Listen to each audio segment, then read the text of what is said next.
Please, Mom, there's a dog outside. Emma's voice trembled through the kitchen doorway. Sarah Mitchell's hands froze over the dinner plates. Through the rain-streaked window she saw it. A German shepherd, soaked and skeletal, collapsed on their porch. 7 days. 7 days she'd watched neighbors chase it away with brooms and stones. "Emma, no!" But her daughter was already at the door, small fingers reaching for the lock. "He's dying, Mom. Just like—" Emma's voice cracked. "Just like Daddy did." The words hit like a physical blow. 2 years since Daniel's death. 2 years since Sarah had sworn never to let a dog near her family again. The shepherd's amber eyes met hers through the glass, pleading, broken, holding on by a thread. Emma's hand touched the doorknob. "Please," her daughter whispered, "don't let him die alone." Leave a like and share your thoughts in the comments along with the city you're watching from now. Let's continue with the story. Sarah's heart hammered against her ribs as Emma turned the doorknob. Every instinct screamed at her to pull her daughter back, to slam the door, to protect what little family she had left. But Emma was already kneeling beside the collapsed shepherd, her small hand hovering over its matted fur. "Don't touch him!" Sarah's voice came out sharper than intended. The dog's eyes flickered open, amber pools reflecting years of suffering. His body trembled violently, whether from cold or pain, Sarah couldn't tell. Rain had plastered his black and tan coat against protruding ribs. A jagged scar ran across his right ear. The left drooped unnaturally. His back leg twisted at an angle that made Sarah's stomach turn. "Mom, he's freezing." Emma's voice broke. "Please." Sarah stepped onto the porch, keeping her distance. The shepherd didn't move, didn't even lift his head. Only those eyes tracked her, watching, waiting, expecting rejection. She'd seen that look before. In the mirror. Every morning for 2 years. "We can't," Sarah started, but Emma was crying now, silent tears mixing with rain on her cheeks. "I already lost Daddy. I can't watch another one die." The 7-year-old's words cut deeper than any blade. "Is this what we are now? People who look away?" The shepherd made a sound, not quite a whimper, more like a sigh of surrender. His eyes began to close. "No!" Emma's hand finally touched the dog's head. "Stay with us. Please, stay." And something impossible happened. The shepherd's tail moved, just once, a single weak thump against the wet porch boards. Sarah felt her resolve cracking like ice under spring sun. She thought of Daniel, of the man who'd always stopped for injured animals, who'd taught Emma that compassion wasn't weakness. She thought of the woman she'd been before grief had turned her heart to stone. "Just until the rain stops," Sarah heard herself say. "Then we find him a shelter." Emma's face lit up like dawn breaking. "Thank you, Mom. Thank you." Together they lifted the shepherd. He was lighter than Sarah expected, nothing but bone and determination. As they carried him toward the garage, his head rested against Emma's shoulder, and Sarah saw her daughter smile for the first time in months. But as Sarah grabbed towels from the linen closet, a thought chilled her. What if this dog was dangerous? What if history repeated itself? What if she was inviting the very nightmare that had destroyed her family into their home? The shepherd lay on the garage floor, watching them with those knowing eyes, waiting, trusting. Sarah pulled out her phone with shaking hands. She needed answers. She needed to know what she'd just let into their lives. By noon the next day, the shepherd had managed to lift his head. Sarah watched from the kitchen doorway as Emma sat cross-legged beside him, reading aloud from her favorite book. The dog's tail thumped weakly with each page turn, a metronome of gratitude that made Sarah's chest tighten. "We need to take him to the vet," Sarah said, surprising herself with the decision. Emma's eyes went wide. "Does that mean—" "It means we need to make sure he's okay. That's all." But even as Sarah said it, she knew she was lying to herself. Something about this broken creature had already worked its way under her skin. Dr. James Cooper's clinic sat on the edge of Oak Ridge, a modest building that smelled of antiseptic and animal fur. The veterinarian was in his 50s, with kind eyes that had seen too much suffering and hands that had saved countless lives. He'd been Daniel's choice whenever their cat needed care. Walking through these doors felt like stepping back in time. "Sarah Mitchell," Dr. Cooper greeted her warmly. Then his gaze dropped to the shepherd trembling in Emma's arms. His expression shifted immediately. "Where did you find him?" "He found us," Emma said softly. "7 days ago. But Mom just let him stay yesterday." Dr. Cooper knelt, his experienced hands already examining the dog. He was gentle, methodical, but Sarah saw his jaw tighten with each discovery. The shepherd bore it all in silence, only his eyes revealing the pain. "Let's get him on the table," Dr. Cooper said, his voice carefully neutral. The examination took 20 minutes. 20 minutes of Sarah watching the doctor's face grow darker, his movements more careful. Emma held the shepherd's head, whispering reassurances while Sarah gripped the edge of the exam table so hard her knuckles went white. Finally, Dr. Cooper stepped back. "How much do you know about this dog?" "Nothing," Sarah admitted. "He just appeared at our house." The doctor pulled up X-rays on his screen. Even Sarah, with no medical training, could see the damage. 3 broken ribs that healed incorrectly. His back leg was fractured, months ago by the look of it, and never properly set. Burns here, here, and here. He pointed to patches of scarred skin hidden beneath the fur. Consistent with an electric shock device, probably a cattle prod or stun baton. Emma gasped. Sarah felt bile rise in her throat. "There's more." Dr. Cooper pulled up another image. "See this?" His finger traced a barely visible mark inside the dog's ear. "That's a tattoo. Faded, but I can make out enough. K9 Unit 447. The room spun. Sarah grabbed the table for support. "He's a police dog?" "Was. And given these injuries, I'd say someone's been systematically abusing him for quite some time." Dr. Cooper's voice hardened with controlled anger. "This isn't punishment or discipline. This is torture." "Who would do this to their own dog?" Emma's voice was barely a whisper. "Someone with demons of their own, I'd guess." The doctor turned to Sarah. "I need to report this. We have records of all K9 units in the county. If I can track down his handler—" "No!" The word burst from Sarah before she could stop it. Both Emma and Dr. Cooper stared at her. "I mean, what if they come for him? What if they take him back?"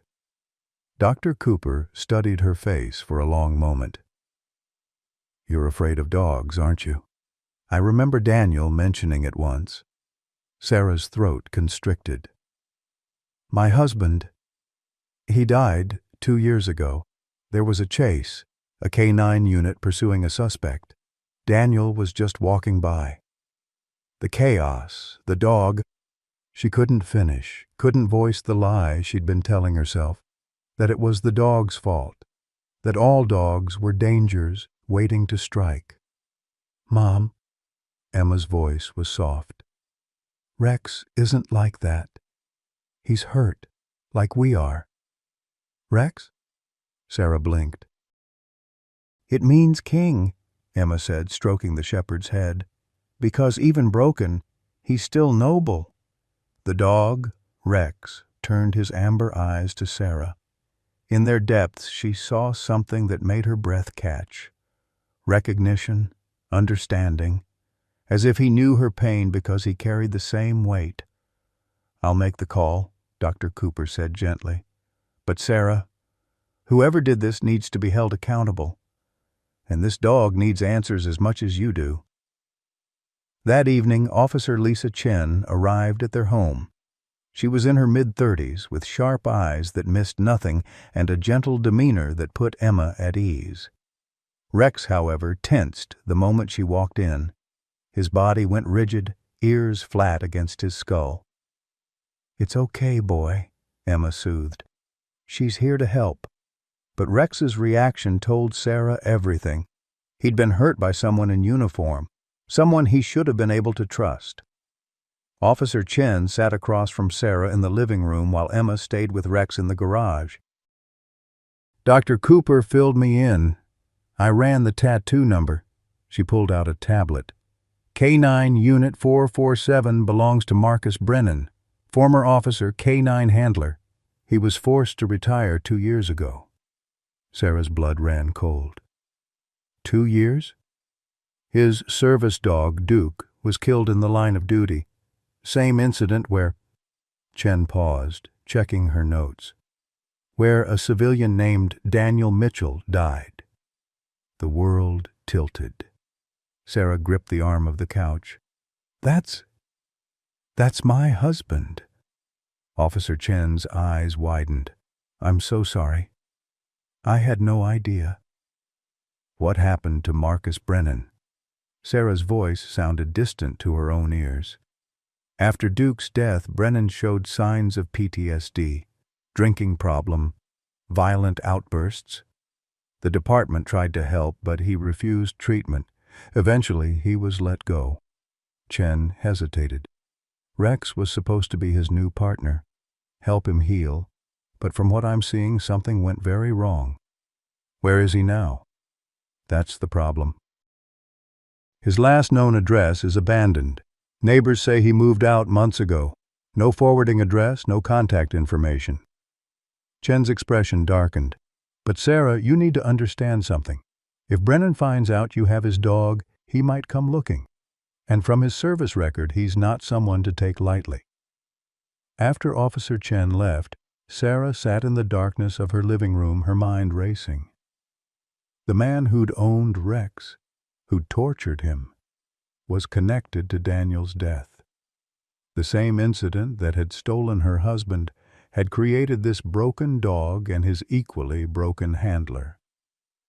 She walked to the garage. Emma had fallen asleep beside Rex, her small body curled against his. The shepherd's eyes were open, watching the door as if expecting someone to burst through at any moment. "You saw it, didn't you?" Sarah whispered, kneeling down. "You saw what happened to Daniel." Rex's ears pricked forward. Those amber eyes held secrets Sarah wasn't sure she wanted to know. "Did you try to save him? Is that why Marcus hurt you? Because you couldn't save his partner either?" Her voice cracked. "I blamed all of you. Every K9 dog. I told myself you were weapons, not protectors. But you're just a victim too, aren't you?" Rex shifted, slowly, painfully, and rested his head on Sarah's knee. The gesture was so gentle, so trusting despite everything he'd endured, that Sarah felt something inside her break open. She placed her hand on his head. Her fingers trembled against his scarred fur. "I'm sorry," she whispered. "I'm so sorry I wasn't brave enough to help you sooner." For the first time in 7 days, Rex's body relaxed. Not much, but enough. As if he'd finally found something he'd been searching for all along: safety, understanding, home. But Sarah knew this peace was temporary. Somewhere out there, Marcus Brennan was a ticking time bomb. And when he discovered his dog was alive, sheltered by the widow of the man whose death had destroyed them all, the fragile sanctuary they'd built would shatter. She looked at her sleeping daughter, at the broken dog who'd somehow brought light back into Emma's eyes, and made a decision that terrified her. She would fight for Rex, even if it meant facing the man who'd created her worst nightmare. Even if it meant confronting the truth about what really happened the day Daniel died. Because sometimes the things we fear most are the things we need most to heal. And Rex noble, loyal, unbreakable Rex had already proven he was worth fighting for. 3 days passed in uneasy peace. Rex grew stronger, managing to stand on his own, though his gait remained uneven from the badly healed leg. Sarah found herself watching him constantly, the way he positioned himself between Emma and the door, how he never turned his back to the windows, the nightmare tremors that seized him each night around 2 a.m. Emma had taken to sleeping in the garage, refusing to leave Rex alone. Sarah allowed it, recognizing in her daughter the same stubborn compassion Daniel had possessed, the trait that had gotten him killed. On the 4th morning, Sarah received a call from Dr. Cooper. His voice was tight with concern. "Sarah, there's someone here asking about Rex. A woman. Says her name is Dr. Eleanor Hayes. Claims she was the psychological consultant for the K9 unit." Sarah's grip tightened on the phone. "What does she want?" "To help. At least that's what she says, but Sarah—" He paused. "I think you need to hear what she has to say. About Marcus. About what really happened to Rex." An hour later, Sarah sat across from Dr. Eleanor Hayes in the veterinary clinic's small consultation room. The woman was in her early 60s, with silver-streaked hair and eyes that had witnessed too many tragedies. She carried herself with the weariness of someone bearing an unbearable guilt. "Thank you for seeing me," Dr. Hayes began, her hands clasped tightly in her lap. "When I heard Rex had been found, I knew I had to come forward." "You knew what Marcus was doing to him?" "Not at first." Dr. Hayes's voice cracked. "By the time I realized it was too late. I should have acted sooner. That failure haunts me every day." Sarah leaned forward. "Tell me everything." Dr. Hayes took a shaky breath. 3 years ago, Marcus Brennan was one of our best handlers. Duke, his K9 partner, was exceptional. Intuitive, brave, perfectly bonded with Marcus. They'd saved dozens of lives together. She paused, composing herself. Then came the incident. A suspect fleeing a drug bust. Marcus and Duke gave chase through downtown. A civilian, your husband, was in the wrong place at the wrong time. Sarah's nails dug into her palms. The report said Daniel was caught in the chaos, that the stress triggered his heart condition. That's true, but incomplete. Dr. Hayes met Sarah's eyes. What the reports don't say is that Duke died saving Marcus's life. The suspect had a gun. He aimed at Marcus. Duke lunged, took the bullet meant for his handler. The gunshot, the violence, the dog's death. Daniel witnessed it all. His heart couldn't take the shock. The room spun. Sarah gripped the edge of the table. Daniel died watching a dog sacrifice itself. "I'm so sorry." Marcus blamed himself for both deaths.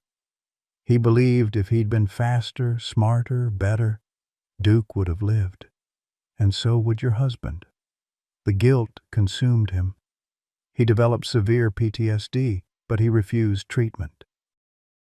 Said he didn't deserve to heal while Duke was dead. And Rex? Dr. Hayes's face crumpled. Rex was supposed to be Marcus's salvation, a new partner, a fresh start. But Marcus couldn't let go of Duke.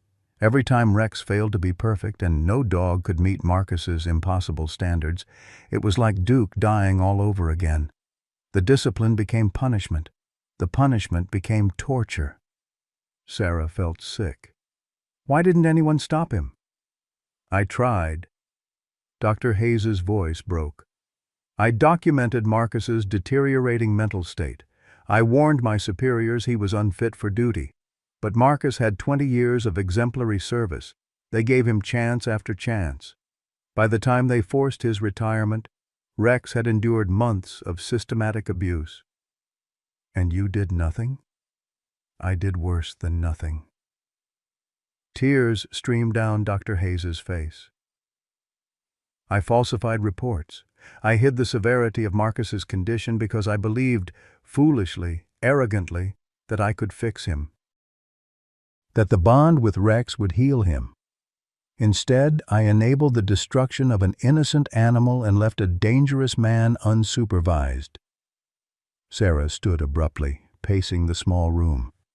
Where is Marcus now? I don't know. After they took his badge, he disappeared. But Sarah... Dr. Hayes stood as well, urgency in her voice. There's something else you need to understand. Marcus wasn't just training Rex. He was training Rex to fail. What do you mean? He'd give Rex impossible commands, set up scenarios where success was impossible, then punish Rex for failing. Dr. Hayes' voice dropped to a horrified whisper. I believe Marcus was trying to make Rex give up, to make Rex choose death. The words hung in the air like poison.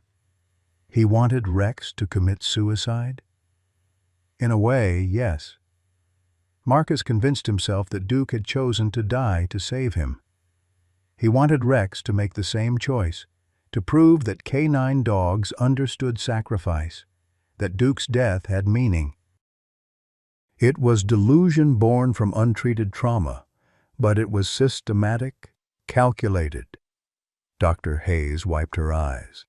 Rex's survival is a miracle. Most dogs would have broken completely, but Rex, there's something extraordinary about him, a will to live that Marcus couldn't destroy. Sarah thought of Rex's eyes, the intelligence and understanding she saw there. Rex watched Daniel die, didn't he? He was there with Duke and Marcus. Dr. Hayes nodded slowly. Yes, Rex was Marcus's backup that day. He saw everything. The shooting, Duke's death, your husband's collapse. And then, she hesitated. Then what? According to witnesses, Rex tried to save your husband. While paramedics worked on Daniel, Rex stood guard. Wouldn't let anyone near except medical personnel. It's possible, and this is just my professional opinion, that Rex carries his own guilt. That he believes he failed to save Daniel just as Marcus believes Duke failed to survive. The revelation struck Sarah like a physical blow. Rex wasn't just a victim of Marcus's cruelty.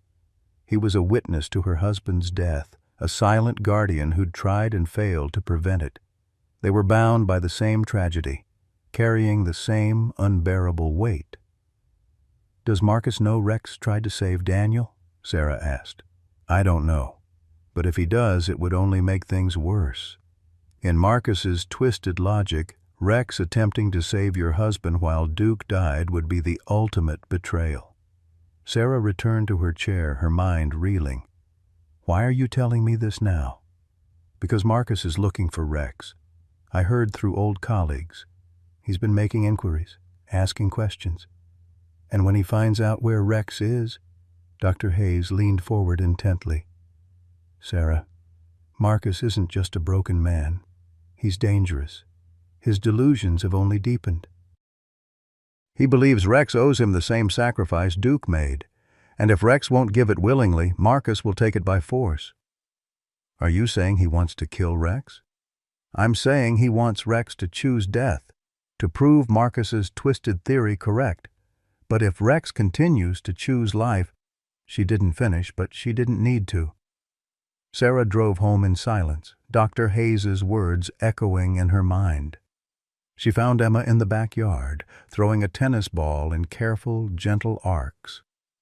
Rex limped after it, his tail wagging slightly, a sight that had been unthinkable days ago.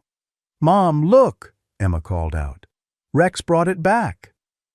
Sarah watched the shepherd drop the ball at Emma's feet, his amber eyes bright despite the pain each movement caused him. This was what Marcus had tried to destroy, not just a dog's body, but his spirit, his will to live, his capacity for joy. And Rex had refused. Against all odds, through all the torture, he had chosen to survive. That night, Sarah made a decision. She called Officer Chen, I want to file a formal complaint against Marcus Brennan for animal cruelty, and I want protective measures in place. If he comes near my property, I want him arrested. Sarah, I understand your concern, but without knowing his location, then find him. Use every resource you have, because I'm not giving Rex back, ever. There was a pause. Then, you're sure about this? Taking on a former officer with PTSD who has nothing left to lose? Sarah looked through the window at Emma and Rex, curled together on the couch, both finally at peace. I'm sure. We've all lost enough. No one's taking anything else from us. But that night, as Sarah checked the locks for the third time, she felt the weight of her decision. She'd declared war on a man who'd already lost everything, who blamed Rex for surviving when his beloved Duke had died. A man whose grip on reality had long since shattered. She thought of Daniel, wondered what he would say. He'd always believed in second chances, in redemption, but he'd also believed in protecting family at any cost. Rex was family now. Broken, scarred, haunted, but family. And Sarah would face any nightmare to keep him safe, even if that nightmare wore the face of the man whose pain had started the same day hers had. Even if confronting Marcus meant finally learning the full truth about the day that had destroyed them all. In the darkness, Rex lifted his head, sensing her fear. Their eyes met across the room, two souls bound by tragedy, choosing together to survive. Whatever came next, they would face it together. The storm was coming. Sarah could feel it. But this time, she wouldn't run from the thunder. This time, she'd stand her ground, for Emma, for Daniel's memory, for Rex, for all of them. The peaceful days that followed felt like the eye of a hurricane, beautiful, deceptive, temporary. Sarah watched Rex transform before her eyes. Each morning, he grew a little stronger. Each evening, Emma's laughter rang a little louder through the house. But Sarah couldn't shake the feeling that they were living on borrowed time. On the 6th day, Sarah found herself standing at her bedroom window at 3 a.m. watching Rex in the backyard. The shepherd sat perfectly still, facing the street, ears alert, guarding, always guarding. She wondered if he ever truly rested, or if the ghosts of his past kept him perpetually vigilant. Her phone buzzed. Officer Chen. "We found him." Sarah's heart stopped. "Where?" "Living in a rundown motel on Route 9, about 15 miles out." "Sarah, it's bad. Really bad. The room is—" He's been tracking Rex. Photos, maps, newspaper clippings about Daniel's death. He's been planning something. What kind of something? Chen hesitated. "The kind that suggests he knows exactly where you live. We're coming over now. Don't let anyone in until we arrive." Sarah hung up and ran downstairs. Emma was asleep on the couch, Rex on the floor beside her. The dog's eyes opened immediately, tracking Sarah's frantic movements. "It's okay," Sarah whispered, though her shaking hands betrayed her. She checked every lock, every window, drew the curtains. Her mind raced with terrible possibilities. Rex stood, limped to the front door, and growled, a sound Sarah had never heard from him before. Low, threatening, full of warning. "What is it, boy?" But she knew. Somehow, she knew. The doorbell rang. Sarah's blood turned to ice. Officer Chen couldn't have arrived this quickly. Through the peephole, she saw a figure on the porch, tall, broad-shouldered, wearing a hooded jacket that obscured his face. But she could see his hands. They were shaking. "I know you're in there." The voice was rough, damaged by alcohol and grief. "I know you have my dog, Marcus Brennan." Rex's growl intensified. Emma stirred on the couch. "Mom?" Her voice was thick with sleep. "What's happening?" Go to your room, Sarah commanded, her voice barely steady. Lock the door. Don't come out no matter what you hear. But now, Emma! Her daughter ran, and Sarah heard the bedroom door slam. She pulled out her phone with trembling fingers, dialed 911. I just want to talk. Marcus's voice drifted through the door. I just want to see him. Please, he's all I have left. Rex positioned himself between Sarah and the door, every muscle tense. His teeth were bared, but Sarah noticed something that broke her heart. His body was shaking, not with aggression, but with fear. This dog who'd endured months of torture was terrified of the man on the other side of that door. The police are coming, Marcus, Sarah called out, surprised by the strength in her voice. You need to leave. The police? He laughed, a broken, bitter sound. Do you know what it's like to lose everything? Your partner, your purpose, your reason to wake up in the morning. Duke was supposed to live. He was supposed to survive. But that dog, his voice cracked, that dog in there was supposed to be worthy of replacing him. Instead, he's just a reminder of everything I failed to protect. Sarah's hand found Rex's head. The shepherd leaned into her touch, still trembling. Rex didn't fail you, Marcus. You failed him. Silence. Then, you don't understand. You weren't there. You didn't see Duke die protecting me. That's what a real K9 does. They choose their handler over their own life. That's love. That's loyalty. But Rex, the doorknob rattled. Rex chose to live. He kept surviving when he should have learned, should have understood. Understood what? That you wanted him to die? Sarah's fear transformed into anger. You tortured him because he wouldn't kill himself for you? I trained him!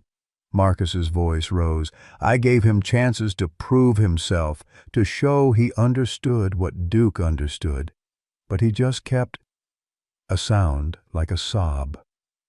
He kept looking at me with those eyes, like Duke used to, like he forgave me, but he had nothing to forgive me for. It was his failure, his weakness. Sarah heard sirens in the distance. Marcus, Duke's death wasn't your fault. Daniel's death wasn't anyone's fault. But what you did to Rex, that was a choice. You chose cruelty over healing.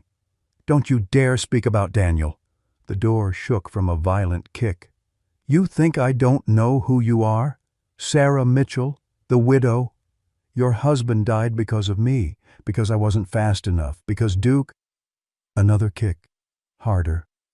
The frame cracked. Rex erupted into furious barking, placing his body directly against the door. Because Duke what, Marcus? Sarah shouted over the noise. Because Duke loved you enough to take a bullet? And you've spent 3 years punishing every dog since because you think you didn't deserve that love? The kicking stopped. In the sudden silence, Sarah heard something that chilled her more than the violence, crying. Marcus Brennan was crying on her doorstep. I didn't deserve it, he whispered. I should have died instead.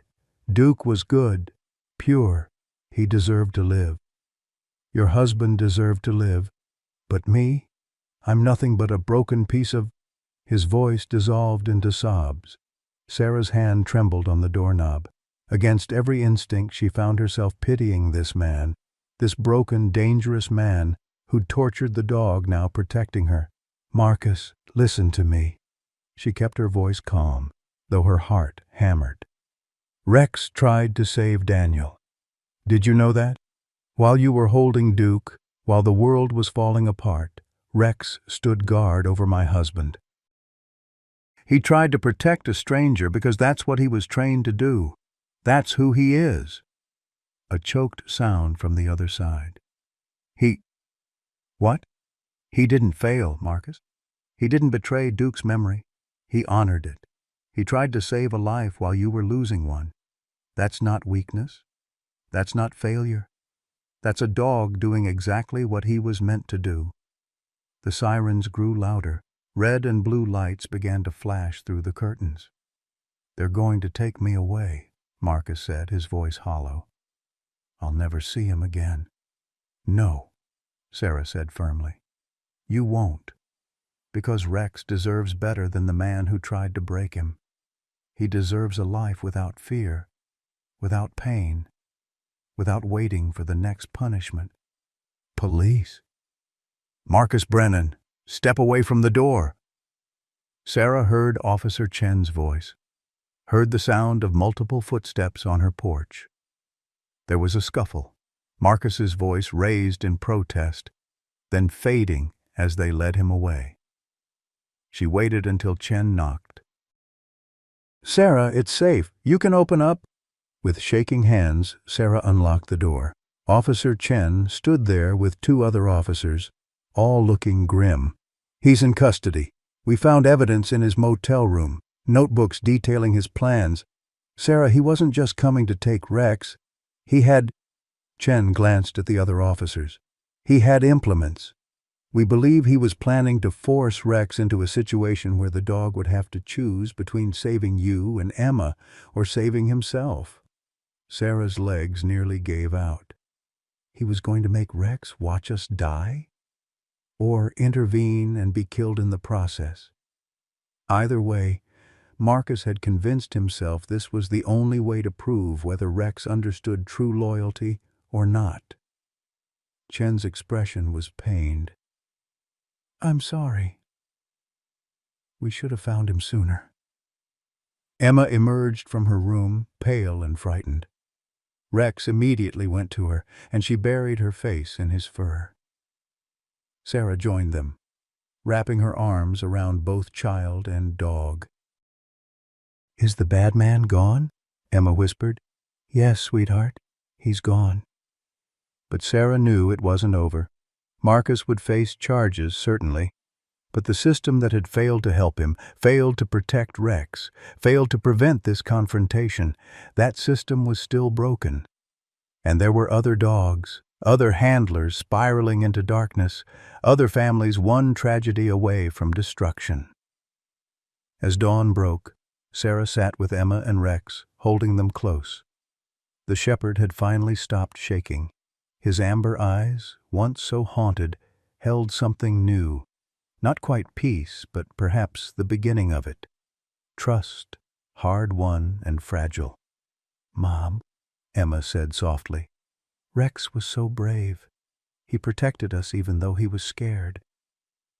Sarah looked at the shepherd who'd endured torture, who'd survived against all odds, who'd chosen life when death would have been easier, who'd stood between them and his abuser, shaking with terror but refusing to back down.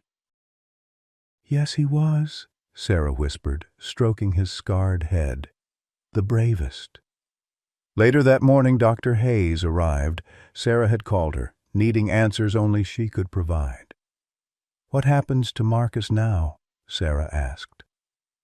Dr. Hayes settled into a chair, her face drawn. "Psychiatric evaluation, definitely. Criminal charges for animal cruelty, attempted breaking and entering, stalking. But Sarah," she leaned forward, "I testified today, told them everything I should have said years ago, about my role in this, about how the system failed Marcus, and how that failure created this tragedy. Will it make a difference? For Marcus? I don't know.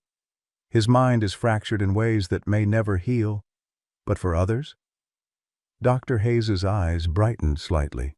"I've been asked to help develop new protocols for canine handlers showing signs of PTSD, mandatory counseling, better oversight. We're calling it Duke's Law." Sarah felt tears prick her eyes. Daniel would have liked that. "A legacy that prevents future suffering." "There's something else." Dr. Hayes pulled out a folder. "I've been going through old case files. Marcus kept meticulous records before his breakdown. I found Duke's final evaluation written by Marcus himself 3 months before the incident." She handed Sarah a weathered document. Sarah read aloud. "Duke demonstrates exceptional judgment and restraint. Today, during training, he refused a command to pursue when he sensed the target was a civilian in costume. Despite my repeated orders, he held position. This is the mark of a truly intelligent K9, one who understands the spirit of duty, not just the letter of command. Duke doesn't just follow orders. He evaluates situations and acts with moral discretion. I am privileged to work with such a partner. Sarah looked up, understanding dawning. Marcus knew. He knew Duke thought for himself, made choices based on what was right, not just what was commanded. Exactly. And when Duke chose to take that bullet, Marcus couldn't accept it was Duke's decision. He had to believe it was instinct, training, blind loyalty, because accepting that Duke chose to die would mean accepting he couldn't have stopped it. Dr. Hayes's voice softened.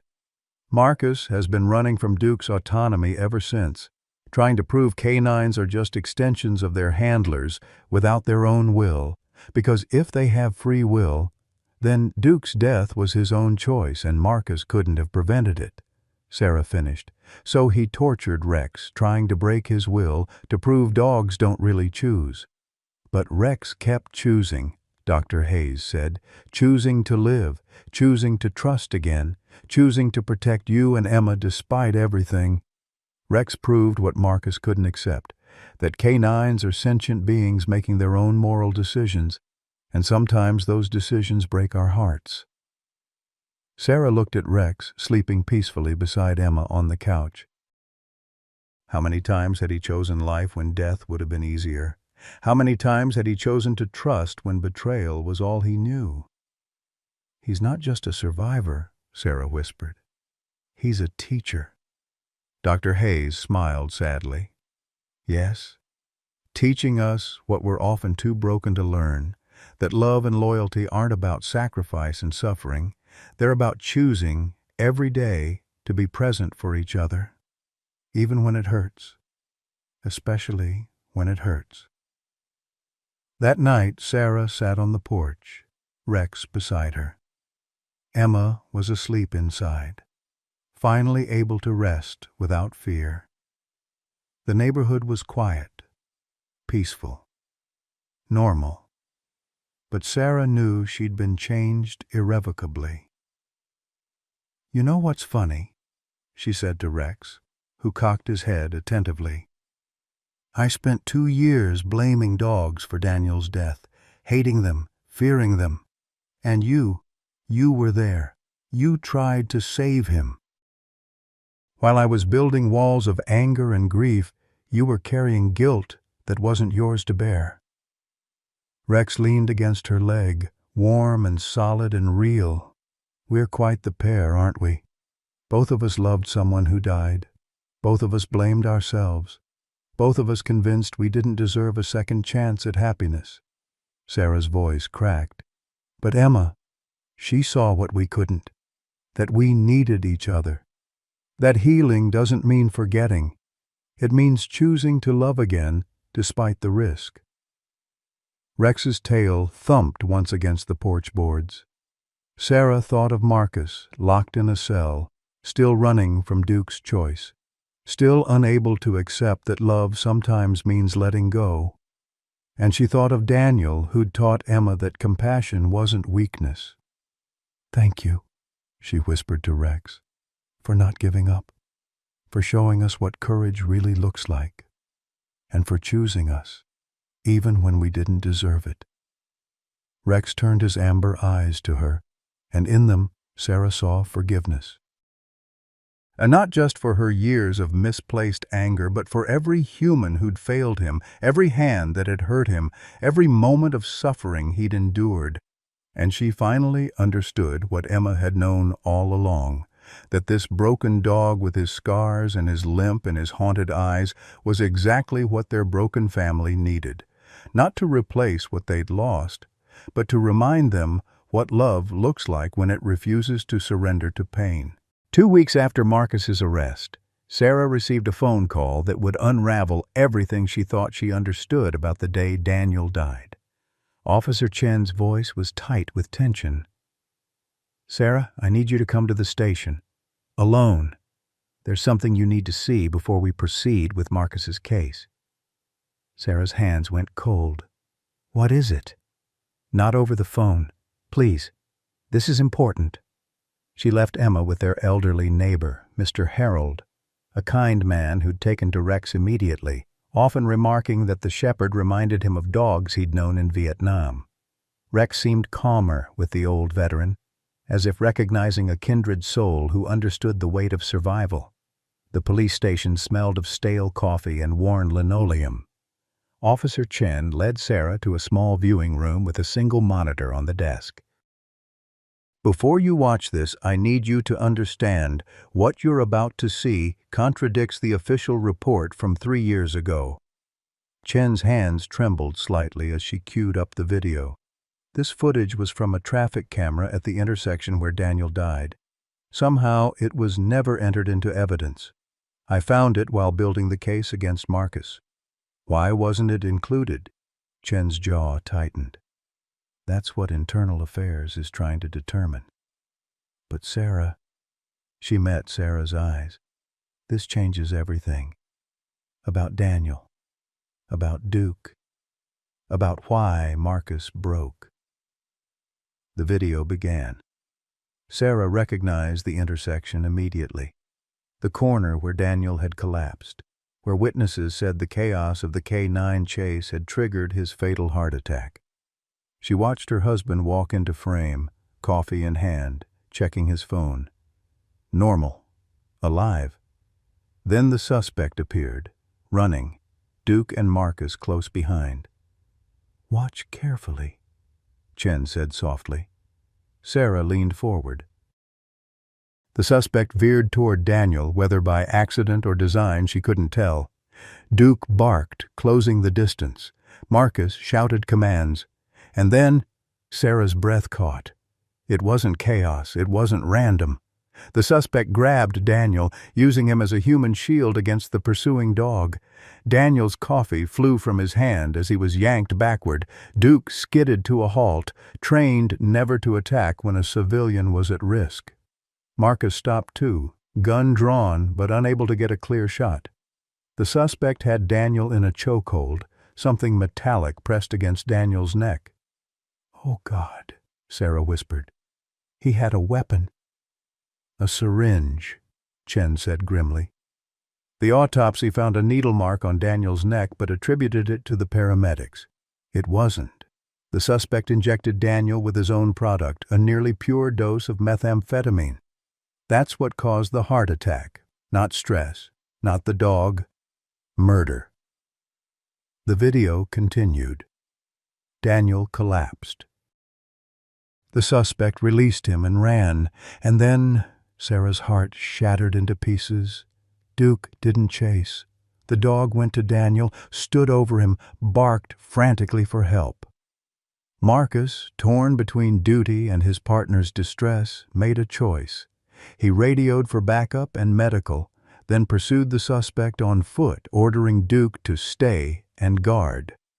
Duke obeyed. For nearly 30 seconds, the video showed the dog standing over Daniel, refusing to let passers-by near until paramedics arrived. Protecting, doing exactly what he was trained to do. Then a second angle, one that made Sarah's blood run cold. Marcus had chased the suspect into an alley. The suspect turned, raised a gun. Marcus's weapon was still holstered. He'd been reaching for his radio. Duke, from 50 yards away, made a choice. The dog abandoned his post with Daniel and ran. Ran faster than Sarah thought possible. Reached Marcus just as the suspect fired. Duke took the bullet in mid-leap, fell, didn't move again. Marcus dropped to his knees, cradling Duke, and in that moment, Sarah saw the exact instant a man's mind broke. The sound was off, but she could see Marcus screaming, see his whole body convulsing with grief. The video ended. Sarah sat in stunned silence. Her hands covered her mouth. Tears streamed down her face. The suspect was arrested 2 blocks away by backup units, Chen said quietly. He was charged with assault and evading police. The syringe, the attack on Daniel, none of it made it into the report. The detective who handled the case retired 3 weeks later, moved to Florida. We think, she paused, we think someone wanted a cleaner narrative. Dead civilian, dead police dog, all blamed on the stress of a pursuit. No messy questions about why a K-9 team lost their suspect. Daniel was murdered. Sarah's voice was hollow. And Duke died saving Marcus from the same killer. And no one told the truth. I'm sorry. I'm so sorry. Sarah's mind reeled. All these years, she'd blamed the dogs, the chaos, the department. But Daniel's death was murder covered up by bureaucratic convenience. And Duke had been a hero, not a tragic casualty. He'd made a choice, abandoned his post to save his partner, understanding the cost. Does Marcus know? Sarah asked. No. He was on medical leave, then forced retirement. He never saw this footage. The guilt he's carried, it's based on a lie. He thinks he got Duke killed by being slow. He doesn't know Duke saved his life. Sarah stood abruptly. I need to see him. Sarah, I don't think he deserves the truth. He spent 3 years in hell, torturing Rex because he thought Duke died for nothing. He needs to know his partner was a hero, that Duke's choice had meaning. Chen studied her face. You understand this could complicate the case. His lawyers will argue diminished capacity, that this information proves his mental break was justified. Good, Sarah said fiercely. Because the system broke him, Chen. Covered up the truth to avoid scandal, left him drowning in false guilt. Yes, what he did to Rex was unforgivable. But the circumstances... She stopped, steadying herself. Everyone deserves to know the truth about the ones they've loved and lost. An hour later, Sarah sat in a stark interview room across from Marcus Brennan. He looked worse than she'd imagined, gaunt, hollow-eyed, his hands shaking even in restraints. When he saw her, confusion and shame warred across his face. Mrs. Mitchell, I don't understand why you'd... I saw the video, Marcus. His confusion deepened. What video? From the day Duke and Daniel died, the traffic camera footage that was never included in the official report. Sarah pulled out her phone, queued up the file Chen had transferred. I'm going to show you something, and then we're going to talk about the truth, all of it. She turned the screen toward him. Watched his face as he saw, for the first time, what really happened that day. The confusion turned to shock. Shock to horror.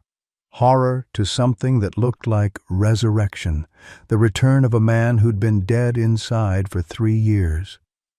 When the video ended, Marcus was sobbing. He saved me. Duke saved me. I thought I failed him. I thought I was too slow, too stupid, too... His voice broke completely. You were none of those things, Sarah said, surprised by the steadiness in her voice. Duke made a choice. He chose to protect you even though it meant leaving a civilian. That's not your failure, Marcus. That's his courage. But your husband was murdered, injected with drugs by a suspect who used him as a shield. Daniel's death wasn't caused by the chase or the dog. It was murder, and someone covered it up to avoid complications. Sarah leaned forward. We were both lied to, Marcus. Both given false narratives about the people we loved. And we both spent years destroying ourselves over guilt that wasn't ours to carry. Marcus stared at her, tears cutting tracks through 3 years of accumulated pain. I tortured Rex. I tried to make him understand sacrifice by breaking him. But I was wrong. I was so wrong. Yes, you were. Duke didn't die because he was weak or because I failed. He died because he chose to save me. That was his gift. His final act of love. Marcus's voice cracked. And I spat on it. I dishonored his memory by trying to force Rex to replicate what Duke chose freely. Sarah nodded slowly. The question now is, what are you going to do with this truth? Marcus looked at his shackled hands. I don't know if I can come back from what I've done. Rex will never trust me again, shouldn't trust me. No, he shouldn't, Sarah agreed. But Rex has something you need to learn, Marcus. He has the ability to move forward without forgetting, to choose life even after betrayal, to protect even when he's terrified. How do I learn that? How do I... He gestured helplessly at himself. How do I become worthy of what Duke gave me? You start by facing what you've done. Real accountability, not the punishment-seeking you've been doing. Then you help fix the system that broke you. Make sure no other handler spirals like you did, no other canine suffers like Rex did. Marcus was quiet for a long moment. Would that be enough? For you? For Rex? Sarah considered. I don't know, but it would be a start. Duke gave you a gift, Marcus. He gave you a future. The question is whether you're brave enough to accept it and do something meaningful with it. She stood to leave, then paused. Dr. Hayes is developing new protocols for canine units. Mandatory mental health support for handlers. Better oversight. They're calling it Duke's Law. She'll need someone with experience to help. Someone who understands the cost of ignoring PTSD in handlers. Marcus looked up, something flickering in his dead eyes. Hope, maybe. Or perhaps just the memory of what hope used to feel like. I'll testify, he said, about everything. The system's failures, my breakdown, how the cover-up compounded the trauma. If it helps even one handler, one dog... It's not redemption, Sarah warned. What you did to Rex can't be undone. I know, but maybe it's a way to honor Duke, to make his sacrifice mean something beyond just my survival. Sarah left the jail feeling hollowed out and somehow lighter at the same time. The truth hadn't erased the pain, but it had recontextualized it. Daniel hadn't died from random chaos. He'd been murdered. Duke hadn't died from Marcus's failure. He died as a hero. And Rex had witnessed it all and still chose to trust humans again. She drove home through autumn twilight thinking about choices. Duke's choice to abandon his post and save Marcus. Rex's choice to protect Emma despite his fear. Emma's choice to see past Sarah's trauma and love Rex anyway. Even Marcus's choice now to face his sins and try to prevent future suffering. When she arrived home, Emma was in the yard with Rex, practicing simple commands Dr. Cooper had suggested for Rex's rehabilitation. The shepherd moved stiffly but willingly, his tail wagging at Emma's praise. Mr. Harold sat on the porch, watching. "That's a good dog you've got there," he called to Sarah. "Reminds me of the dogs in Nam. They didn't just follow orders, they understood the mission, knew who to protect and when." Sarah joined him on the porch. "You worked with K9s?" "Scout dogs, yes ma'am. Best partners a soldier could ask for." His eyes grew distant. "I had one. Name was Sergeant, ironically enough. He saved my whole platoon. Sensed an ambush, led us around it." Harold's voice grew thick. "When the war ended, I tried to bring him home, but the government said no. He was military property, they said. Most of those dogs were left behind or euthanized. That's horrible." "It was. Still haunts me, 50 years later. The look in Sergeant's eyes when I left him at that base." Harold wiped his face roughly. "He understood. That's what killed me. He understood I had to leave, and he forgave me anyway." Sarah watched Rex with Emma, saw the shepherd's gentle patience with the child, his protective positioning, his constant vigilance. "They choose us," Sarah said softly. That's what makes it so profound. They choose to love us, to protect us, to forgive us, even when we don't deserve it. Harold nodded. Yes, ma'am. And that choice, that's what makes them heroes. Not the training or the breeding or the commands, the choice to love despite everything. That night, after Emma was asleep, Sarah sat with Rex in the living room. She'd been thinking about Marcus, about the video, about all the ways truth could destroy and heal simultaneously. I saw what happened, she told Rex. The day Daniel and Duke died.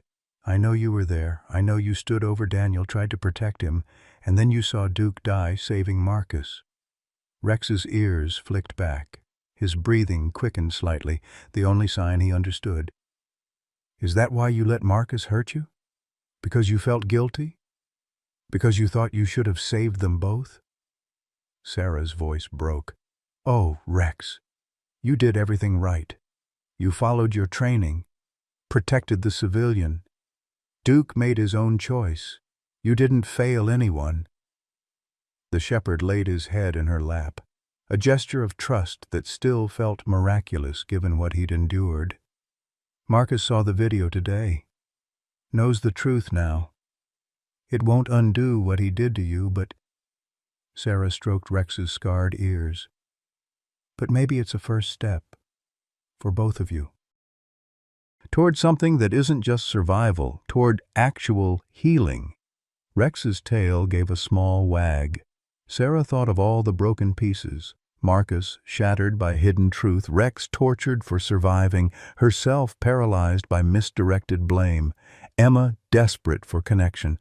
And somehow, impossibly, these fragments were beginning to form something new. Not whole, perhaps never whole, but functional. Beautiful in its imperfection. You know what Daniel used to say? Sarah whispered. He said, the strongest hearts are the broken ones that keep beating.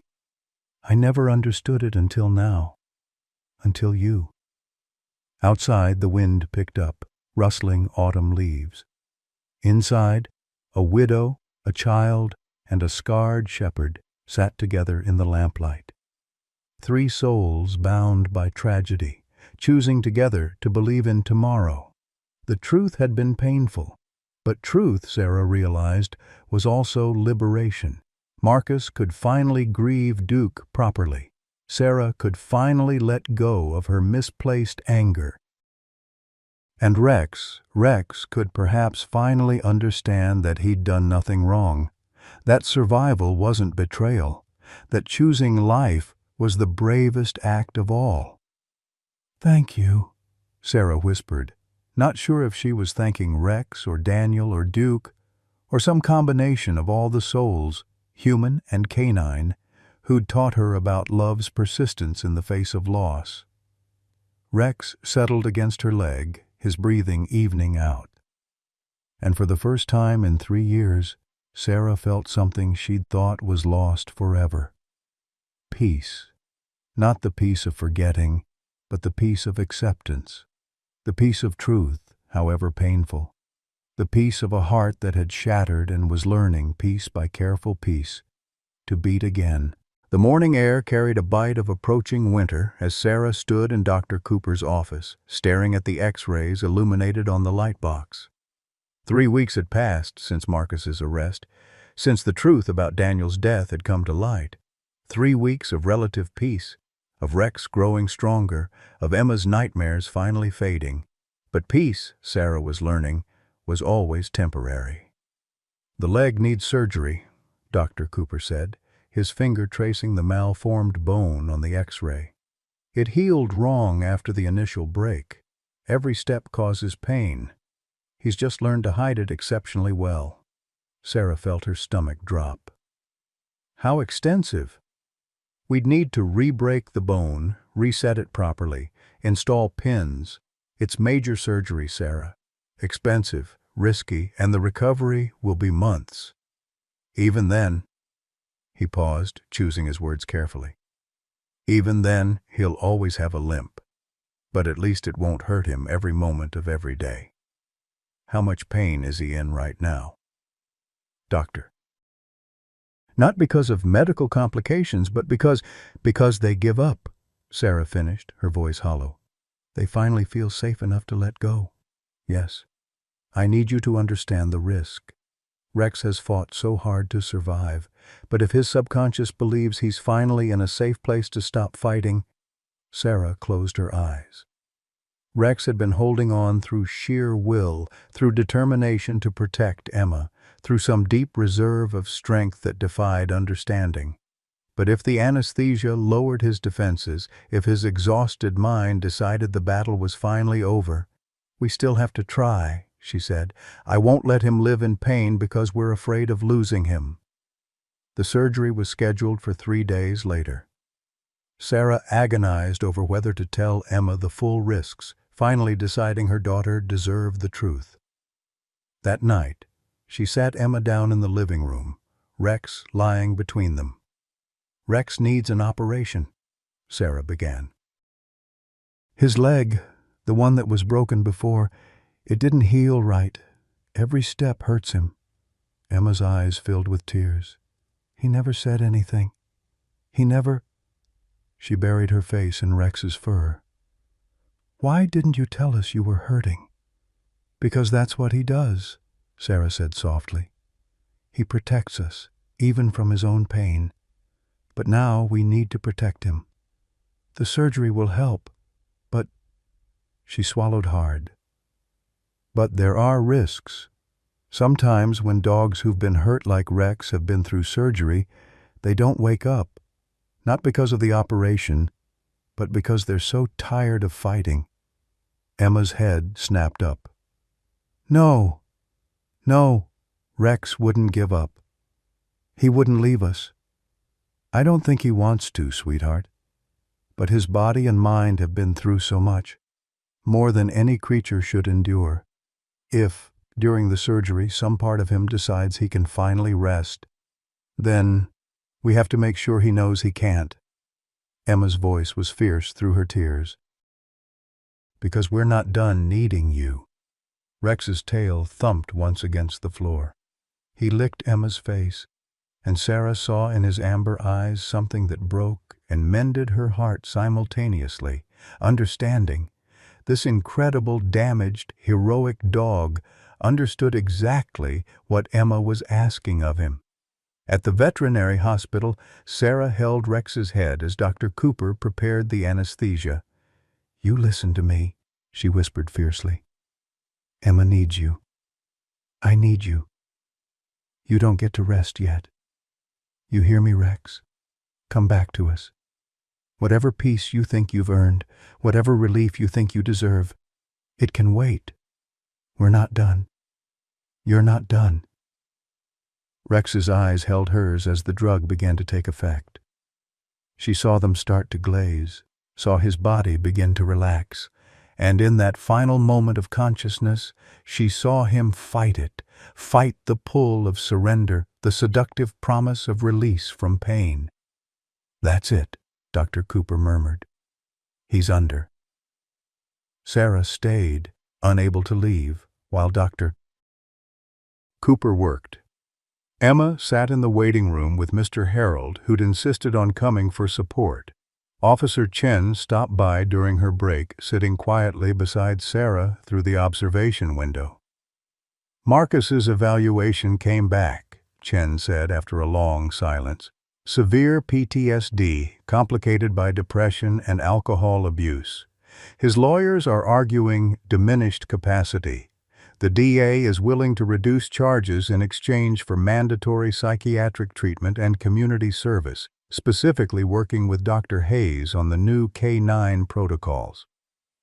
Sarah watched Dr. Cooper's careful movements, the way he handled Rex with such gentleness. What does that mean for his sentence? Probably 3 years in a psychiatric facility, followed by supervised release. No jail time if he complies with treatment. Some people think it's too lenient. "And you?" Chen was quiet. "I think the system created Marcus Brennan. He was a good cop, a good handler. Then he witnessed Duke's death. was lied to about what happened, was denied the mental health support he needed, and was pushed back into duty before he'd processed the trauma. The man who tortured Rex isn't the man Marcus was supposed to be. He's what happens when we fail our protectors. That doesn't excuse what he did. No, Chen agreed, but it contextualizes it, and maybe helping prevent future Marcus Brennans is more valuable than punishing the one we have. Sarah thought of the video of Duke's choice, of the cover-up that had poisoned everything that came after. Will the officers responsible for hiding the evidence face consequences? Internal Affairs is investigating. The detective who buried the report, he's already being brought up on charges, but Sarah, Chen's voice was heavy. This goes deeper than one detective. It was a systemic decision to protect the department's image over the truth. Changing that culture. It's going to take years.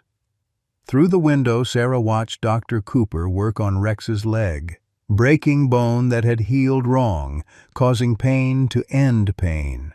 Sometimes, she reflected, that was the only way forward, tearing down what was broken to build something better. 2 hours passed. 3. Dr. Cooper emerged, exhausted, but smiling slightly. The surgery went perfectly, better than I expected. The bone is set properly, pins are in place. Now, his smile faded. Now we wait for him to wake up. They moved Rex to recovery. Sarah was allowed to sit beside him, one hand resting on his chest, feeling the steady rise and fall of his breathing. Emma was brought in, clutched her notebook of drawings. "Please wake up," Emma whispered. "Please, Rex, we need you." The minutes crawled by. Rex's breathing remained steady, but his eyes didn't open. Dr. Cooper checked his vitals every 15 minutes, each time shaking his head slightly. "He should be coming around by now," he said finally. "The anesthesia has worn off. His body is ready to wake, but his mind isn't," Sarah finished. She leaned close to Rex's ear. "I know you're tired. I know you want to rest. God, Rex, you've earned it. But not yet. Please. Not yet." Mr. Harold appeared in the doorway. "May I?" he asked quietly. Sarah nodded, and the old veteran limped forward. He knelt beside Rex with difficulty, his weathered hand finding the dog's head. "Soldier," he said, his voice carrying the authority of a man who'd commanded men in battle. "I know where you are right now. I've been there myself. That dark, quiet place where the pain finally stops, where you can finally put down the weight you've been carrying. It's tempting, isn't it, to just stay there?" Rex's ear twitched, almost imperceptible, but Sarah saw it. "But here's what they don't tell you about that place," Mr. Harold continued. "It's not peace. It's just emptiness. Real peace. That comes from knowing your mission is complete, from seeing the ones you protected safe and happy, from understanding your sacrifice mattered." His voice cracked. "I never got to tell Sergeant that. Never got to bring him home, show him the life his courage gave me. Don't make Emma live with that same regret, soldier. Don't make her wonder if you knew how much you mattered." Silence. Then, Rex's tail moved. Just a flutter, barely there, but movement. Emma gasped. "Rex? Rex, please." The shepherd's breathing changed, becoming less even, more conscious. His paws twitched. Behind his closed lids, his eyes moved. "Come on," Sarah urged. "Come back. Choose us, Rex. Choose us the way Duke chose Marcus. Choose life." And then, with what seemed like immense effort, Rex's eyes opened. Unfocused at first, clouded with pain and drugs. But then they found Emma, and something in them sharpened. Purpose. Determination. "You came back," Emma sobbed, throwing her arms around his neck. "You came back!" Dr. Cooper was checking vitals, nodding with relief. "Strong heartbeat. Good response to stimulus. He's really back. Sarah sagged against the exam table, overwhelming relief washing through her. Rex had fought his way back from the edge, again, still choosing life over release, still choosing to protect his family even when surrender would have been easier. Mr. Harold stood slowly, wiping his eyes. "That's a warrior," he said, through and through. The next few days were challenging. Rex was groggy from pain medication, unable to put weight on his leg, confused by the cast and pins. But he was present, engaged, fighting to recover with the same determination he'd shown in surviving Marcus's torture. Emma read to him from her notebook every evening, describing the adventures they'd have once he healed. Sarah sat with him through the difficult nights when phantom pains woke him. When his body remembered trauma his mind was trying to forget. On the fourth day, Officer Chen called with news. "Marcus wants to see you. Both of you. You and Rex. His therapist thinks it might be an important step in his treatment. But Sarah," she paused, "you absolutely do not have to agree to this. What he did to Rex—" "I'll think about it," Sarah said. That night she discussed it with Emma. "The man who hurt Rex wants to see him, to apologize. I don't know if Rex should have to face him again, but maybe Rex needs to see him too," Emma said quietly. "See that the bad man can't hurt him anymore." Sarah looked at Rex, recovering on his bed in the corner. The shepherd's eyes were alert, watching them. "What do you think, boy? Can you face him?" Rex's tail thumped once. Not enthusiastic, but not fearful either. Acceptance, perhaps? Or readiness? 3 days later, Sarah and Rex entered the psychiatric facility where Marcus was being held. The man who met them in the secure visitation room bore little resemblance to the broken, dangerous figure who'd kicked at their door. He was clean, sober, and most strikingly, his eyes were clear, sane. Devastated but sane. When he saw Rex, Marcus's composure crumbled. He dropped to his knees, tears streaming down his face. "I'm sorry," he choked out. "God, Rex, I'm so sorry." Rex stood stiffly, his cast awkward but his bearing proud. He looked at Marcus without fear, without hatred, just looked. "You were never the problem," Marcus continued, his voice breaking. "Duke's death wasn't your fault. Nothing was your fault. I was the one who failed. Failed Duke by not being worth saving. Failed you by making you pay for Duke's choice. I was so lost in my own pain that I couldn't see yours." Not offering forgiveness. Sarah didn't think Rex had forgiveness to give, but offering something else. Acknowledgement. Closure. The chance for both of them to move forward. Marcus's hand trembled as he reached out, stopping inches from Rex's head. "May I?" Rex didn't move away, didn't lean in either, just stood. Marcus's fingers barely brushed Rex's fur before he pulled back, sobbing anew. "You're magnificent," he whispered. "You always were, and I was too broken to see it, too broken to cherish what I had. But you survived anyway, thrived anyway, found a family anyway. You won, Rex, you beat me, you beat the darkness. And I'm grateful. Grateful you're okay. Grateful they found you. Grateful you didn't let me destroy you." Sarah spoke for the first time. "Dr. Hayes says you're helping with Duke's Law, making sure other handlers get the support you didn't." Marcus nodded, not taking his eyes off Rex. "It's not enough. It'll never be enough. But maybe if I can prevent even one dog from suffering like Rex did, one handler from breaking like I did, maybe Duke's sacrifice will mean something beyond my survival." "That's all any of us can do," Sarah said. "Use our pain to prevent future pain. Let our losses mean something." As they prepared to leave, Marcus called out one last time, "Mrs. Mitchell, tell Emma Tell her Rex is the bravest soul I've ever known, human or animal, and that I'll spend the rest of my life trying to be worthy of having known him." In the car, Sarah looked at Rex in the rearview mirror. The shepherd was staring out the window, his expression unreadable. "You okay, boy?" Rex's tail wagged once. Not happiness, exactly, but peace, perhaps. The peace of a door finally closed, a chapter finally ended.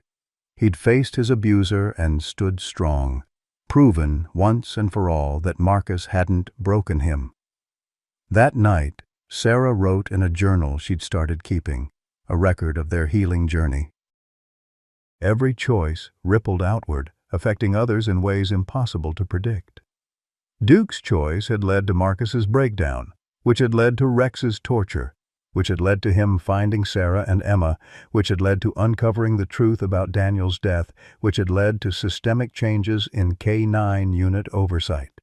Pain and healing intertwined impossibly, each giving birth to the other in an endless cycle. Sarah's phone buzzed. A text from Dr. Hayes. Marcus gave his first testimony today for Duke's Law. He was remarkable, honest, raw, but focused on prevention. I think he might actually make it back from the darkness." Sarah typed back, "We all might, one choice at a time." She set down her phone and closed her eyes, listening to the quiet sounds of her house. Emma's gentle breathing from down the hall, Rex's soft snores, the ordinary precious symphony of a family at peace. It wasn't the family she'd planned. It was broken and reassembled, scarred and healing. But it was hers, theirs.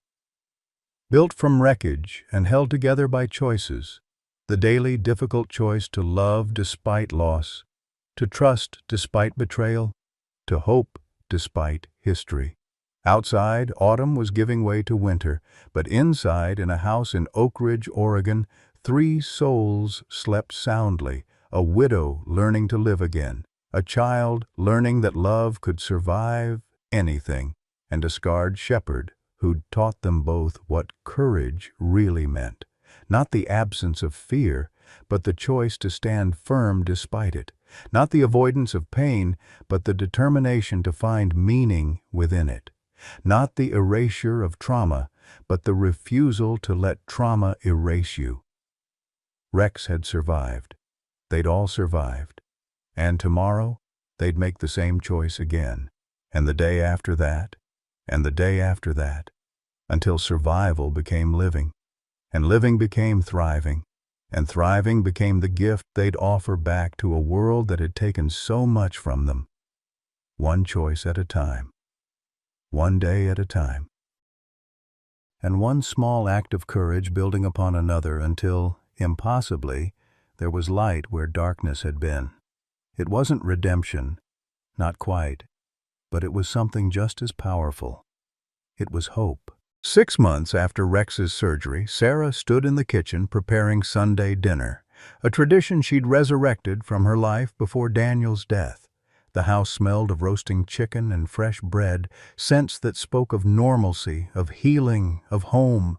Through the window she watched Emma and Rex in the backyard. The shepherd moved with only a slight limp now, his coat glossy with health, his eyes bright. Emma threw a tennis ball in careful arcs, and Rex retrieved it with something that looked remarkably like joy. "Mom," Emma called, "look, Rex can jump now." Sarah's heart caught as Rex launched himself awkwardly but successfully to catch the ball mid-air. 6 months ago, he'd been unable to stand. 3 months ago, walking had been agony. Now he was jumping, playing, living. The doorbell rang. Sarah wiped her hands on her apron and opened the door to find Dr. Hayes standing on the porch holding a thick folder. "I hope I'm not intruding," the psychologist said. "But there's something I need to share with you. Something about Daniel." Sarah's stomach tightened. "Come in." They sat in the living room, and Dr. Hayes opened the folder with careful hands. "I've been going through old K9 unit files. helping to document cases for Duke's Law, and I found something, Daniel's autopsy report, the original one, before it was edited." "Edited?" Sarah's voice was barely a whisper. "The official report says Daniel died of a heart attack triggered by stress, but the original toxicology report," Dr. Hayes pulled out a document marked with red stamps. "The methamphetamine dose injected by the suspect should have killed him instantly. It was enough to stop an elephant's heart.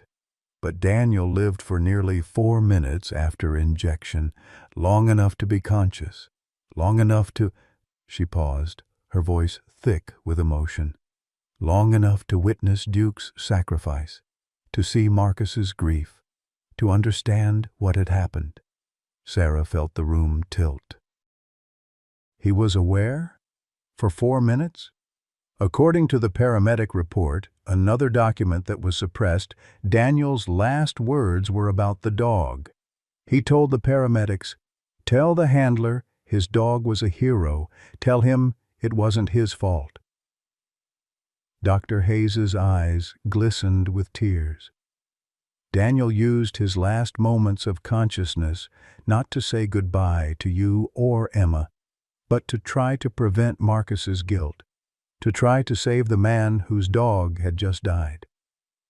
The words hit Sarah like a physical blow.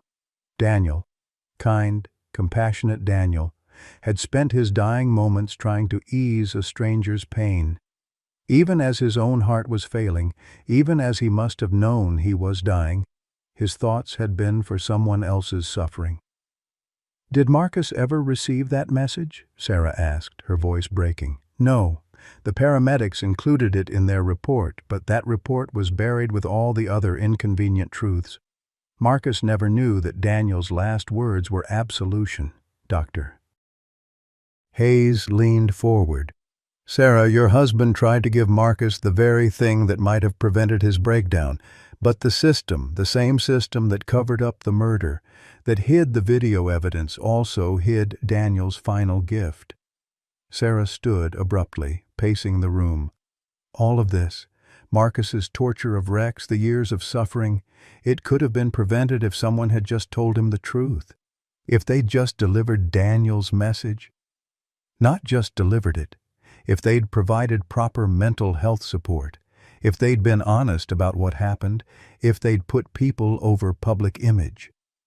Dr. Hayes's voice hardened. "This wasn't one failure, Sarah.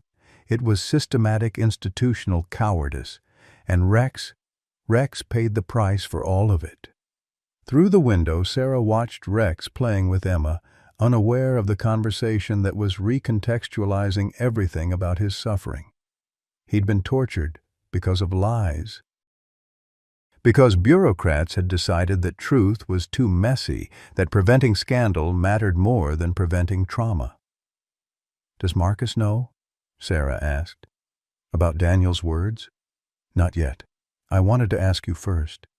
You're Daniel's widow. Those words, that message, it belongs to you to decide what happens to it." Sarah closed her eyes, thinking. Daniel had tried to save Marcus from guilt. But that salvation had been stolen, and in its absence Marcus had become a monster. But he was healing now, working to prevent future suffering. Did he deserve to know that Daniel had forgiven him before either of them knew there was anything to forgive? "Tell him," Sarah said finally. Daniel wanted him to know. It's not right that he never received that gift. Even now, even after everything, Daniel would want his last words to mean something. Dr. Hayes nodded slowly. "There's one more thing. The detective who buried these reports, he's agreed to testify. Not for immunity or a deal. He says he can't live with what his silence enabled, with what happened to Rex because he chose career over conscience." "When does he testify?" "Next week, at Marcus's sentencing hearing. The judge will determine whether Marcus goes to a psychiatric facility or prison. This testimony, Daniel's words, the scope of the cover-up, it could make the difference." After Dr. Hayes left, Sarah sat alone with the weight of new knowledge. Daniel's last moments hadn't been fear or pain or goodbyes. They'd been an attempt at healing someone else's impending wound. It was so perfectly, heartbreakingly Daniel that Sarah found herself laughing through her tears. "You would do that," she whispered to his memory. "Even dying, you'd try to save someone else's soul." That evening, after Emma was asleep, Sarah sat with Rex on the porch. The shepherd rested his head in her lap, content and peaceful. She stroked his scarred ears, thinking about the chain of events that had led them to this moment. "Daniel tried to save Marcus," she told Rex, "tried to give him the words that might have prevented your suffering, but the system," her voice caught, "the system failed everyone, failed Daniel by covering up his murder, failed Duke by not honoring his sacrifice, failed Marcus by denying him the truth, failed you by leaving a broken man unsupervised with a dog he could hurt." Rex's amber eyes gazed up at her, patient and understanding. "But you know what? You survived it. You survived all of it. The torture, the betrayal, the pain, and not just survived. You found a way to trust again, to love again, to protect again." Sarah's tears fell onto Rex's fur. "You're stronger than all of us, you know that?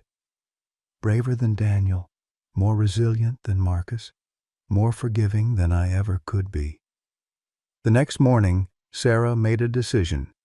She called Officer Chen.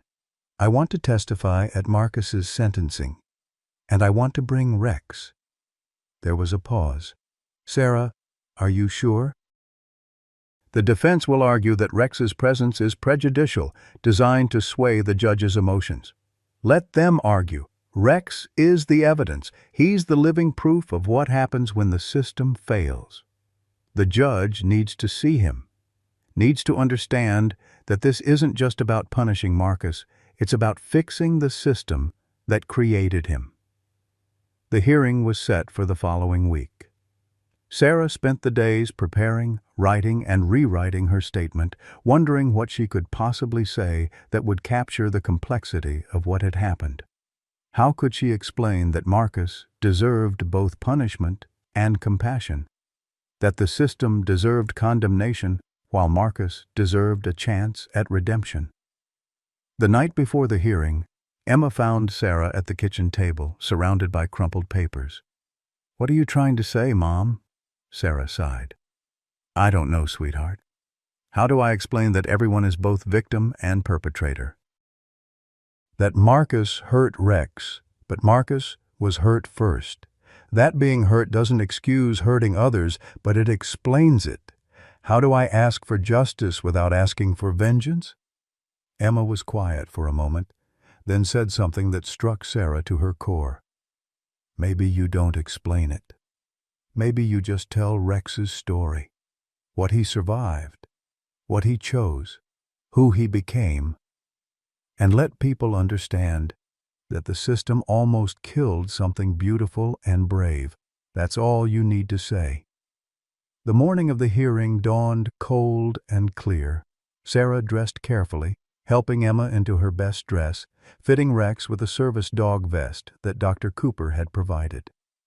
The shepherd seemed to understand the gravity of the day, standing still and dignified as Sarah attached his leash. The courtroom was packed. Sarah recognized faces from the news coverage, advocates for police reform, animal rights activists, mental health professionals, and canine handlers from across the state.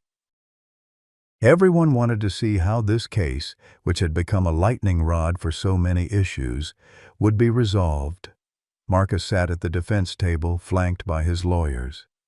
When Sarah entered with Rex, his composure cracked. His face contorted with emotion as he took in the sight of the dog he'd tortured, now healthy and whole and protected. The judge, a stern woman in her 60s named Patricia Thornton, surveyed the courtroom. "This is an unusual case," she began. "We have issues of mental health, institutional failure, animal cruelty, and systemic corruption all intertwined. I've read the briefs, seen the evidence, heard the expert testimony.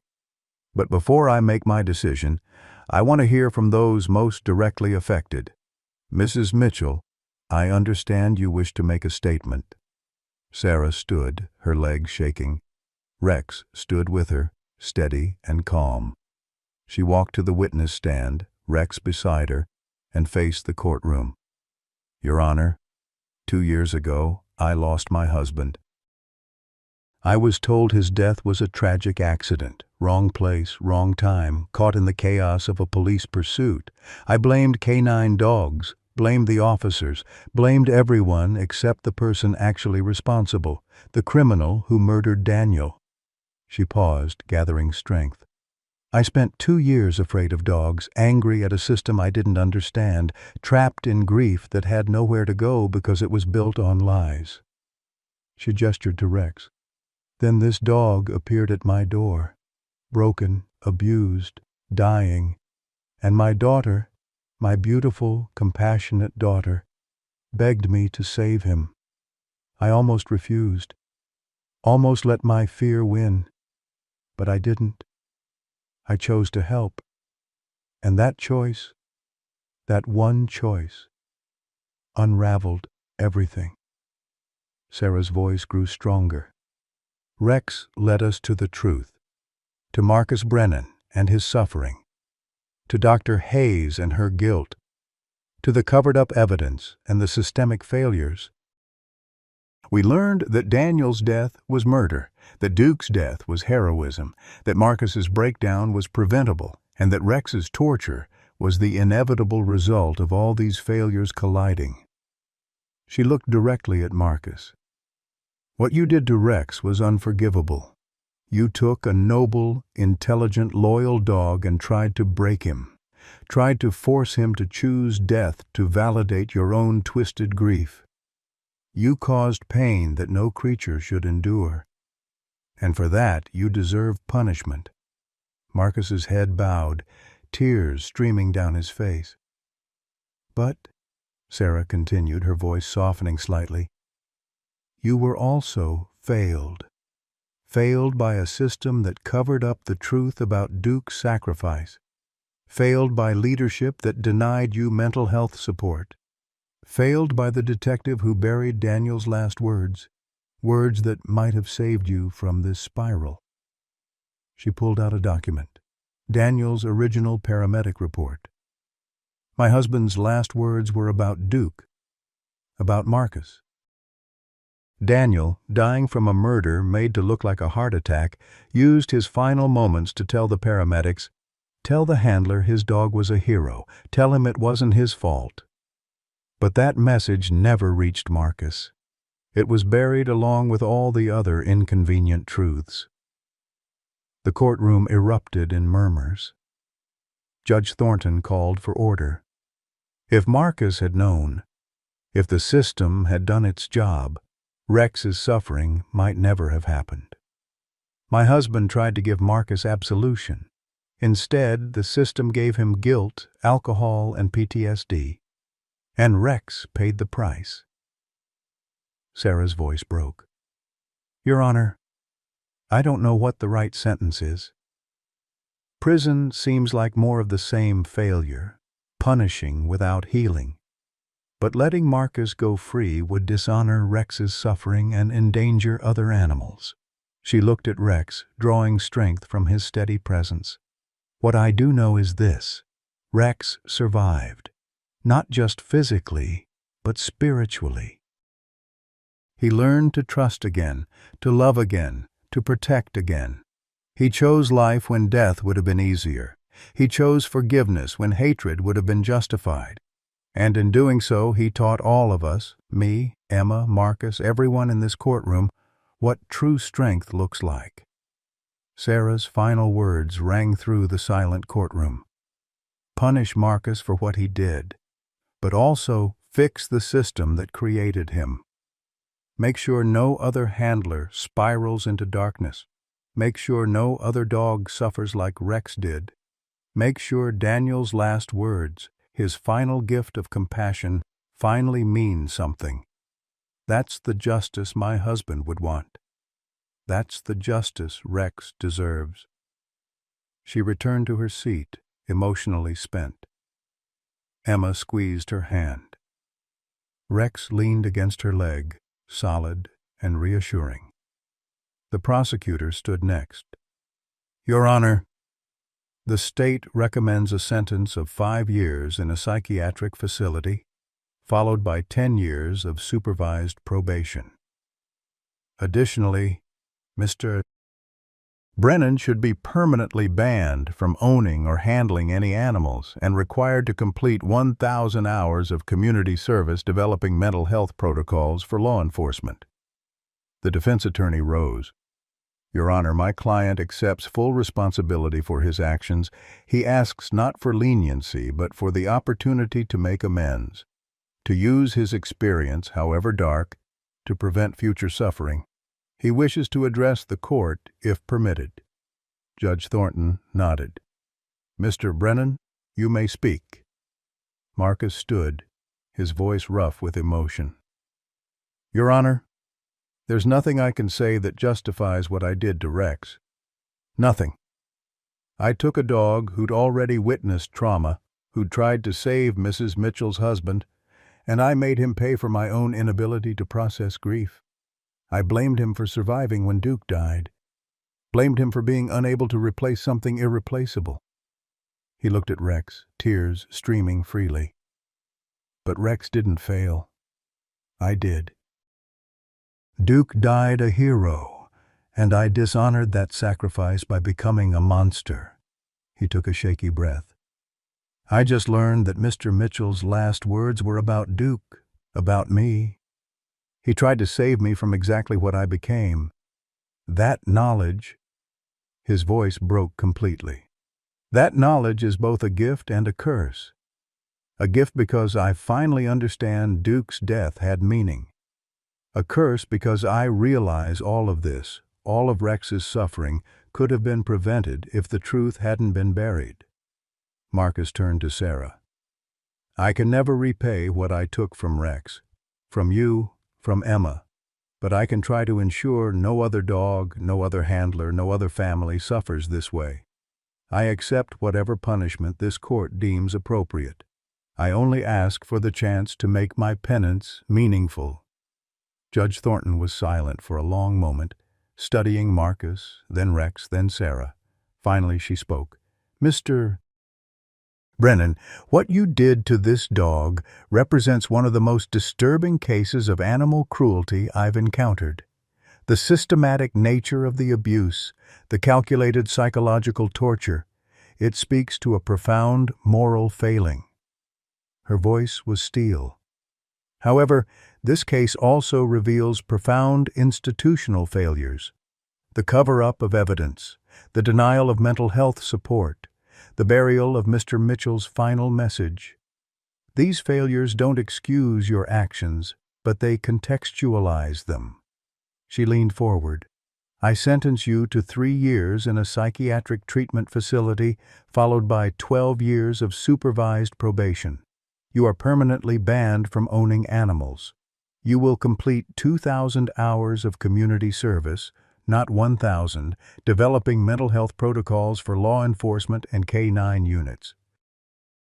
Additionally, you will provide testimony for any and all investigations into the institutional failures that contributed to this tragedy." Marcus nodded, accepting the judgment.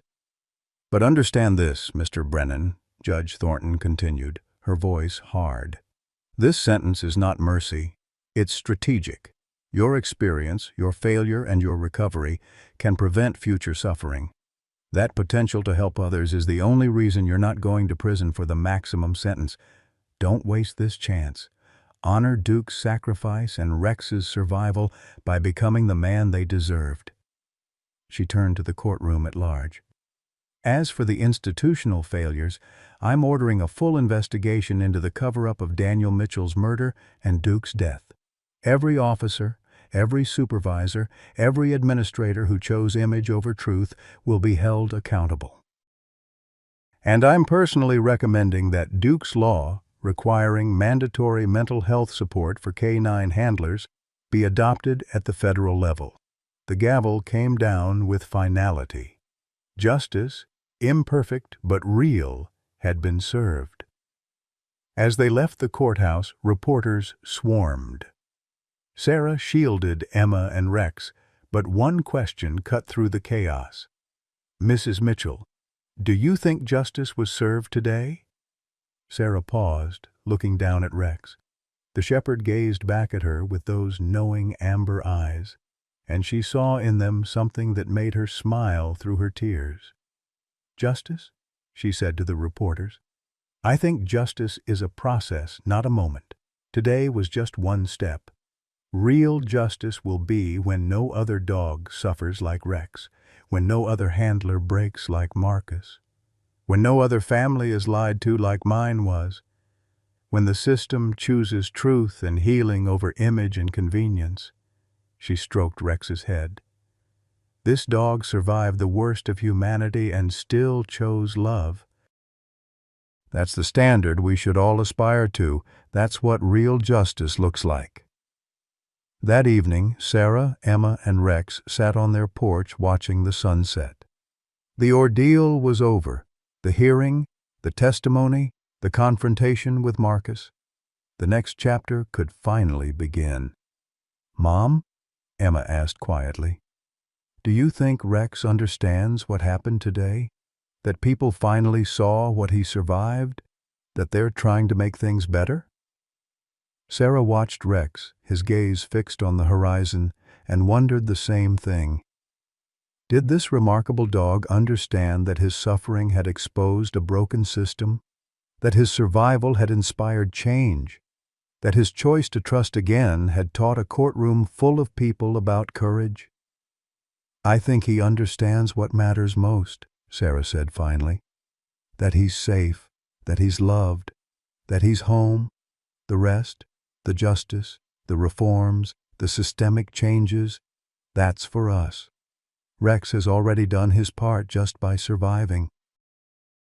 By refusing to let Marcus break him. By teaching all of us what loyalty and love really mean." Emma snuggled against Sarah's side, her hand resting on Rex's back. "I'm glad he found us. Even though everything was so hard, I'm glad." "Me too, sweetheart," Sarah whispered. "Me too." As darkness fell, the three of them sat together. A family forged in tragedy, tempered by suffering, and strengthened by the daily choice to love despite loss. Rex had come to them broken and dying, and in saving him, they'd saved themselves. The road ahead would have challenges. Marcus's recovery would be long and uncertain. The institutional reforms would face resistance. The scars, physical and emotional, would never fully fade. But tonight, in this moment, there was peace. And peace, Sarah had learned, wasn't the absence of pain. It was the presence of love strong enough to bear it. Love like Rex's, unconditional, unbreakable, undefeated. In the gathering darkness, Rex's tail thumped against the porch boards, a simple gesture, but one that carried the weight of everything they'd been through, everything they'd survived, everything they'd become, a family, broken, scarred, and healing, but a family nonetheless.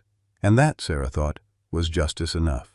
1 year after the trial, Sarah received an unexpected letter. The envelope was plain, the return address a psychiatric facility 3 hours north.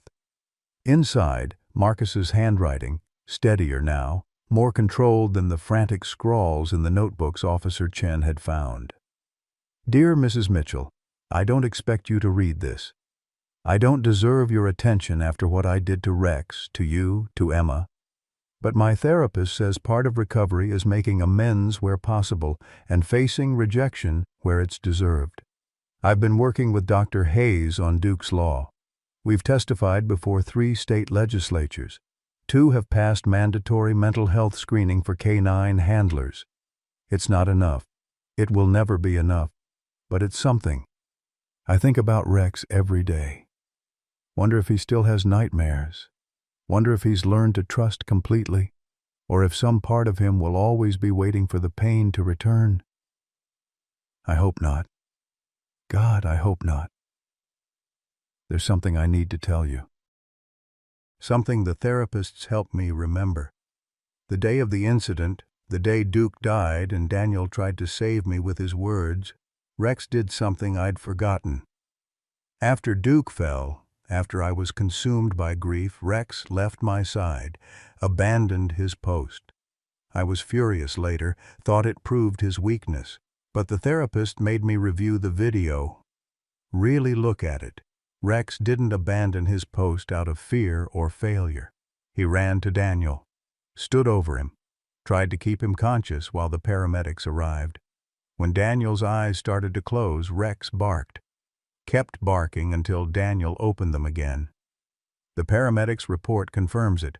Rex kept Daniel alive for those crucial 4 minutes, long enough for Daniel to speak, long enough for him to try to save me.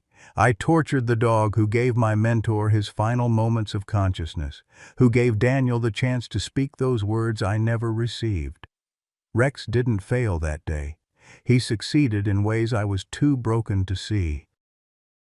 He tried to save Daniel the way Duke saved me, but I was so lost in my own pain I could only see another dog who didn't die for me, and I hated him for it. I don't ask for forgiveness. I ask that you tell Rex, if dogs can understand such things, that I finally see his valor, that I finally understand what he tried to do, that he was always worthy of the loyalty he showed, and I was never worthy of the cruelty I inflicted. Tell him Duke would be proud to have called him brother. Marcus Brennan. Sarah read the letter 3 times, tears blurring the words. Rex had kept Daniel alive, had given her husband those final moments of consciousness, those final words of compassion, and Marcus had punished him for it because he couldn't see past his own grief. She found Rex in the backyard with Emma, now 8 years old and taller, more confident. The shepherd was teaching her in his own way, showing her how to be brave, how to be gentle, how to be loyal. Emma had started a program at school, Rex's Readers, where children who struggled with reading could practice with Rex as their audience. The dog who'd endured such cruelty was now helping children find confidence. "Rex," Sarah called softly. The shepherd trotted over, only the slightest hitch in his gait betraying his old injury. She knelt, taking his face in her hands. "I need to tell you something. About Daniel. About that day." She told him everything. Marcus's letter, the revelation about those final 4 minutes, how Rex had kept Daniel conscious long enough for him to speak. Rex's amber eyes never left hers, and Sarah saw in them a flicker of something, memory perhaps, or recognition. "You tried to save him," Sarah whispered, her voice breaking, "just like Duke tried to save Marcus. You both chose to protect, even knowing the cost. And Marcus, he was too broken to see it, too lost to understand that you weren't Duke's replacement. You were Duke's equal." His brother in courage. Rex leaned into her touch, a soft whine escaping his throat. Not pain, but something else. Release, maybe. The sound of a burden finally lifted. Emma joined them, sensing the moment's importance. "Is Rex okay?" "Yes, sweetheart. He's more than okay. He's—" Sarah struggled for words. "He's finally being seen for what he's always been, a hero." That evening, Sarah made a decision. She called Dr. Hayes. "I want to establish something," Sarah said, "a foundation, in Daniel and Duke's names, for canine veterans, dogs who've served and been retired or abandoned, and for handlers struggling with PTSD, a place where both can heal together." Dr. Hayes was quiet for a moment. That's exactly what we need. But Sarah, do you understand what you're proposing? You'd be creating a sanctuary for the very thing you once feared. Canine dogs, handlers like Marcus. I know, but Rex taught me something. Healing isn't about avoiding what hurt us. It's about transforming that hurt into something meaningful. Daniel tried to save Marcus. Duke saved Marcus. Rex tried to save Daniel. All that sacrifice, all that love, it can't be for nothing. It has to ripple forward. 2 months later, Sarah stood on an empty plot of land outside Oak Ridge, 20 acres of woods and meadows purchased with Daniel's life insurance, money she'd been unable to touch for 3 years, money that had felt like blood payment. Now it would become something else, something living. Officer Chen was there, having taken a role on the foundation's board. Dr. Hayes had brought architectural plans. Mr. Harold stood with Emma and Rex, the old veteran's eyes bright with unshed tears. "We'll have kennels here," Dr. Hayes pointed to the plans. "But not traditional ones, more like cottages. Each dog gets their own space, their own yard. Handlers can stay in the main building, participate in therapy, spend time with the dogs they're learning to trust again. And here," Officer Chen indicated another section, "we'll have a memorial garden for canines who died in service. Duke will be the first honored. Every dog who gave their life protecting others will be remembered." Emma tugged Sarah's sleeve. "Can we have a statue of Rex and Duke together to show that they're both heroes?" Sarah smiled through tears. "Yes, sweetheart. That's perfect." Mr. Harold spoke up, his voice gruff with emotion. "I'd like to fund that statue, if you'll permit an old soldier to honor his own ghosts along with yours." The foundation, officially named the Daniel Mitchell Duke Memorial Canine Sanctuary, opened 6 months later. The main building was warm and welcoming, designed to feel like a home rather than an institution. The kennels were spacious and comfortable. The memorial garden was a place of peace, with Duke's name engraved first on the black granite wall, followed by dozens of other canines who'd made the ultimate sacrifice, and in the center, a bronze statue, 2 German shepherds, one standing alert, one sitting calm. Duke and Rex, the warrior who'd chosen death to protect, and the warrior who'd chosen life to heal. Brothers in service, forever remembered. The first residents arrived within weeks. 3 retired canines whose handlers had died and who faced euthanasia with no one to adopt them. 4 handlers struggling with PTSD, unable to work, afraid to be around the dogs they'd once commanded. The sanctuary brought them together, creating space for mutual healing. Sarah watched one afternoon as a former Marine named David, shaking, pale, barely able to make eye contact, sat in the garden with a retired Belgian Malinois named Sergeant. The dog had been his partner for 6 years until an IED had ended both their careers. David couldn't touch Sergeant at first. Too much guilt, too much pain. But Sergeant was patient. Each day he moved a little closer. Each day, David's hands shook a little less. And 3 weeks after arrival, Sarah witnessed David finally reach out and touch Sergeant's head. Both man and dog broke down, clutching each other, releasing years of contained grief. This was Daniel's legacy. This was Duke's sacrifice made meaningful. This was what Rex had survived for, not just his own healing, but the healing of others. One afternoon, 9 months after the sanctuary opened, a car pulled up the drive. Sarah was in the office and glanced out the window, then froze.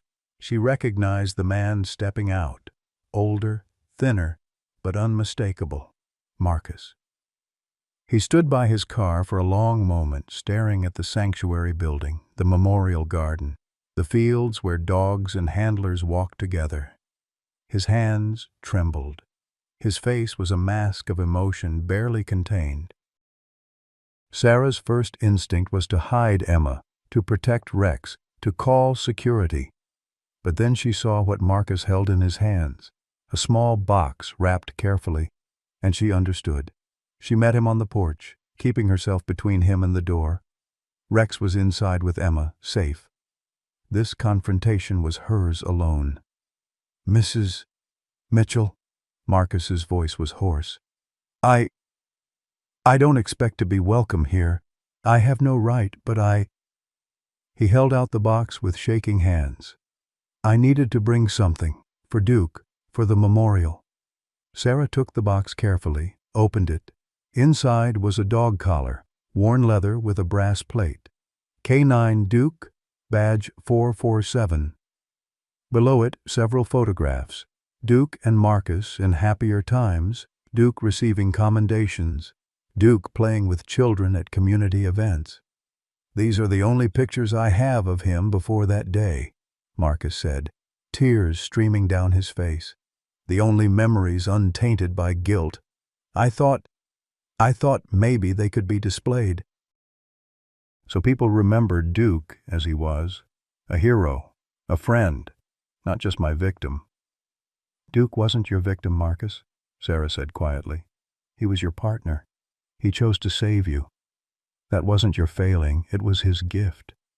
Marcus's knees buckled. He caught himself on the porch railing. I killed so much, he whispered. My career, my sanity, Rex's trust. I tried to destroy something beautiful because I couldn't see past my own darkness. And you took that darkness and built this. He gestured at the sanctuary. How? How do you not hate me? Sarah was quiet for a moment, thinking of Rex, of Emma, of all the broken souls finding healing here. I do hate what you did, she said honestly. I probably always will. But I understand now that you were drowning, and you tried to take Rex down with you. That doesn't excuse it, but it means I can hate the actions without hating the person. Daniel would want that. He tried to save you with his last breath.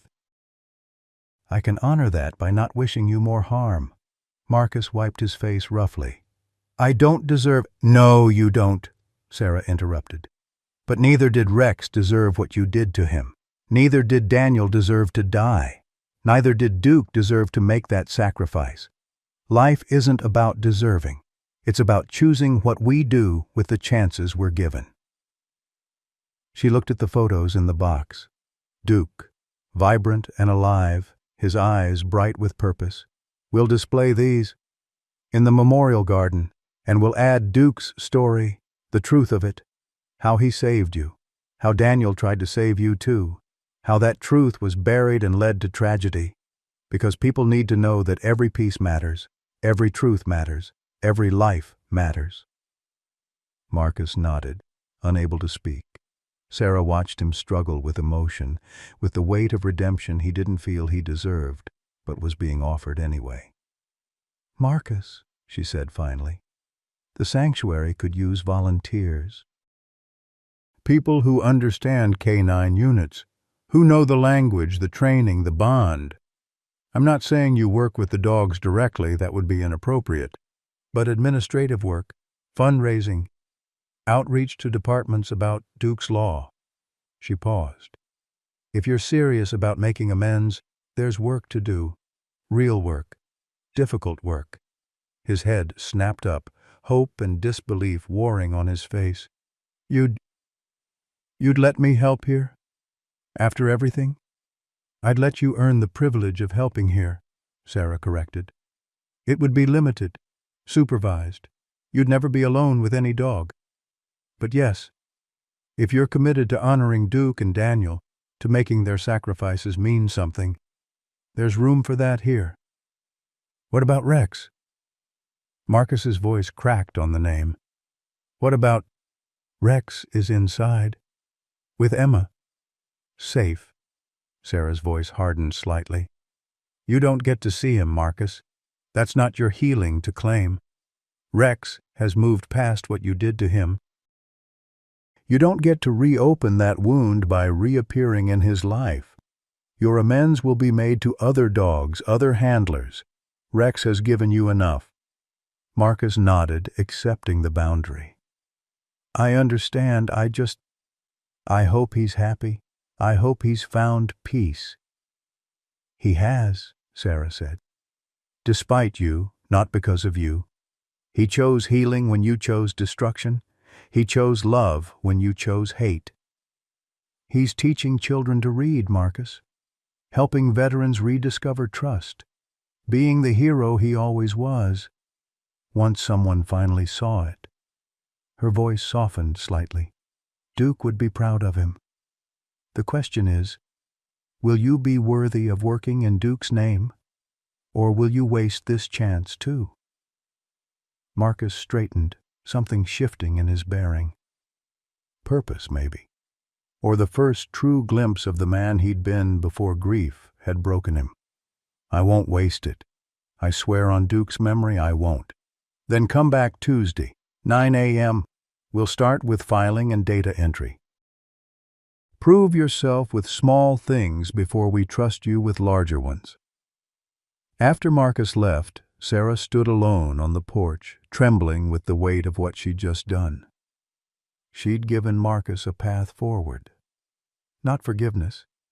That was Rex's to give or withhold. And Rex had already moved on. But a chance. A possibility. The same thing Emma had given Rex a year ago when she'd begged Sarah to open their door to a dying dog. Inside, she found Emma and Rex in the reading room. Emma was practicing her presentation for school, a report on K9 heroes. Rex lay beside her, the perfect audience, his tail wagging at all the right moments. "Mom," Emma called. "Listen to this part. Some heroes wear uniforms. Some heroes wear fur. But all heroes have one thing in common. They choose to protect others even when it costs them everything." She beamed. "I wrote it myself." Sarah sat beside them, pulling Emma close, resting her hand on Rex's head. "It's perfect, sweetheart." Absolutely perfect. That night, Sarah stood in the memorial garden, reading the names on the wall by moonlight, Duke's name, and below it, growing list of K9s who'd given everything. Soon, Daniel's name would be added too. Not a K9, but someone who'd tried to save one.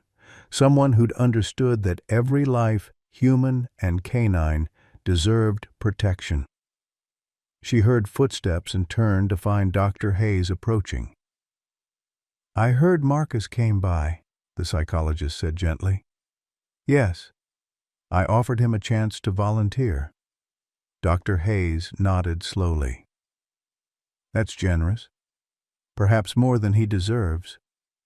"Perhaps," Sarah agreed. But Rex survived more than he deserved to endure. Emma loved more bravely than a 7-year-old should have to. "I'm carrying more grief than anyone should bear. None of us get what we deserve, good or bad. We just get chances. And what we do with those chances, that's what defines us."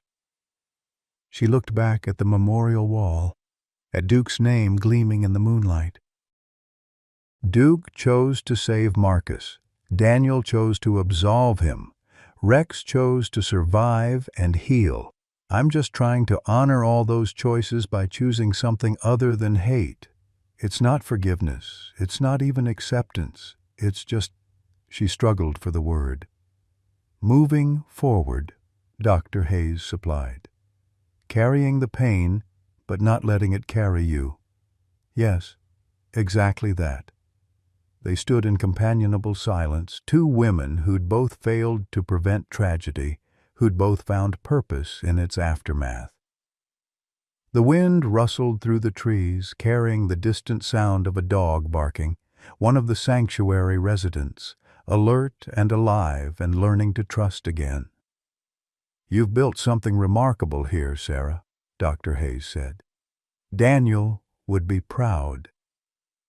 Sarah thought of her husband's last words, his final act of compassion. "I hope so. I hope he knows that his kindness didn't die with him. That it rippled forward, touching Rex, touching Marcus, touching all the people and dogs who'll heal here." She smiled through tears.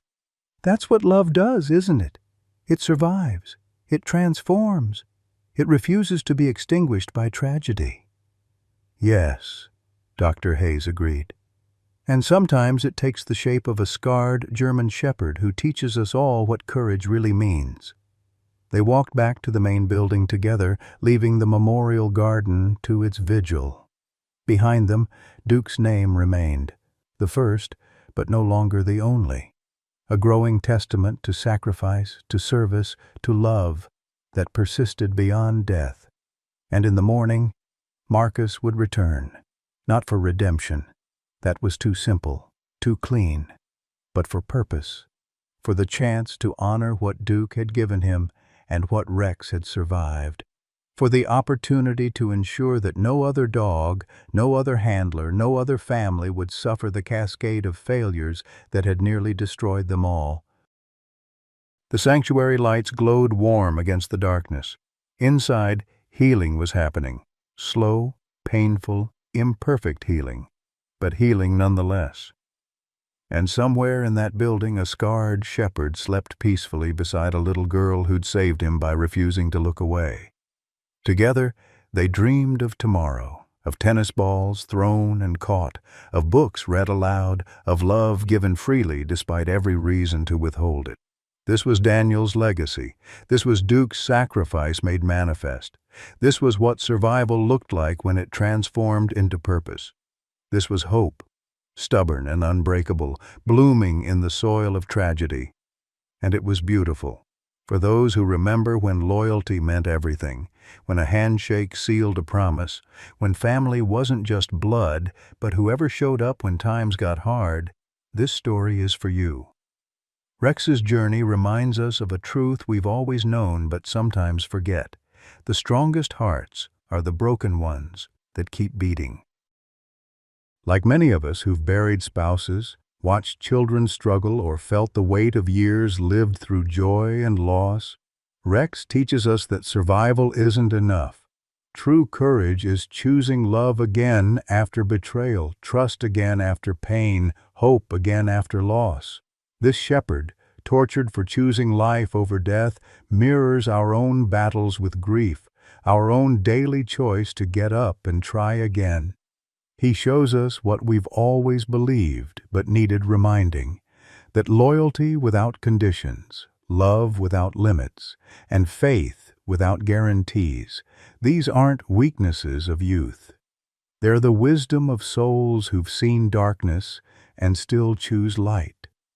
Rex didn't just survive, he thrived, he forgave, he protected, and in doing so, he became what we all aspire to be, proof that brokenness doesn't disqualify us from purpose, that our scars tell stories worth sharing, that it's never too late to be someone's hero, even if we arrive limping.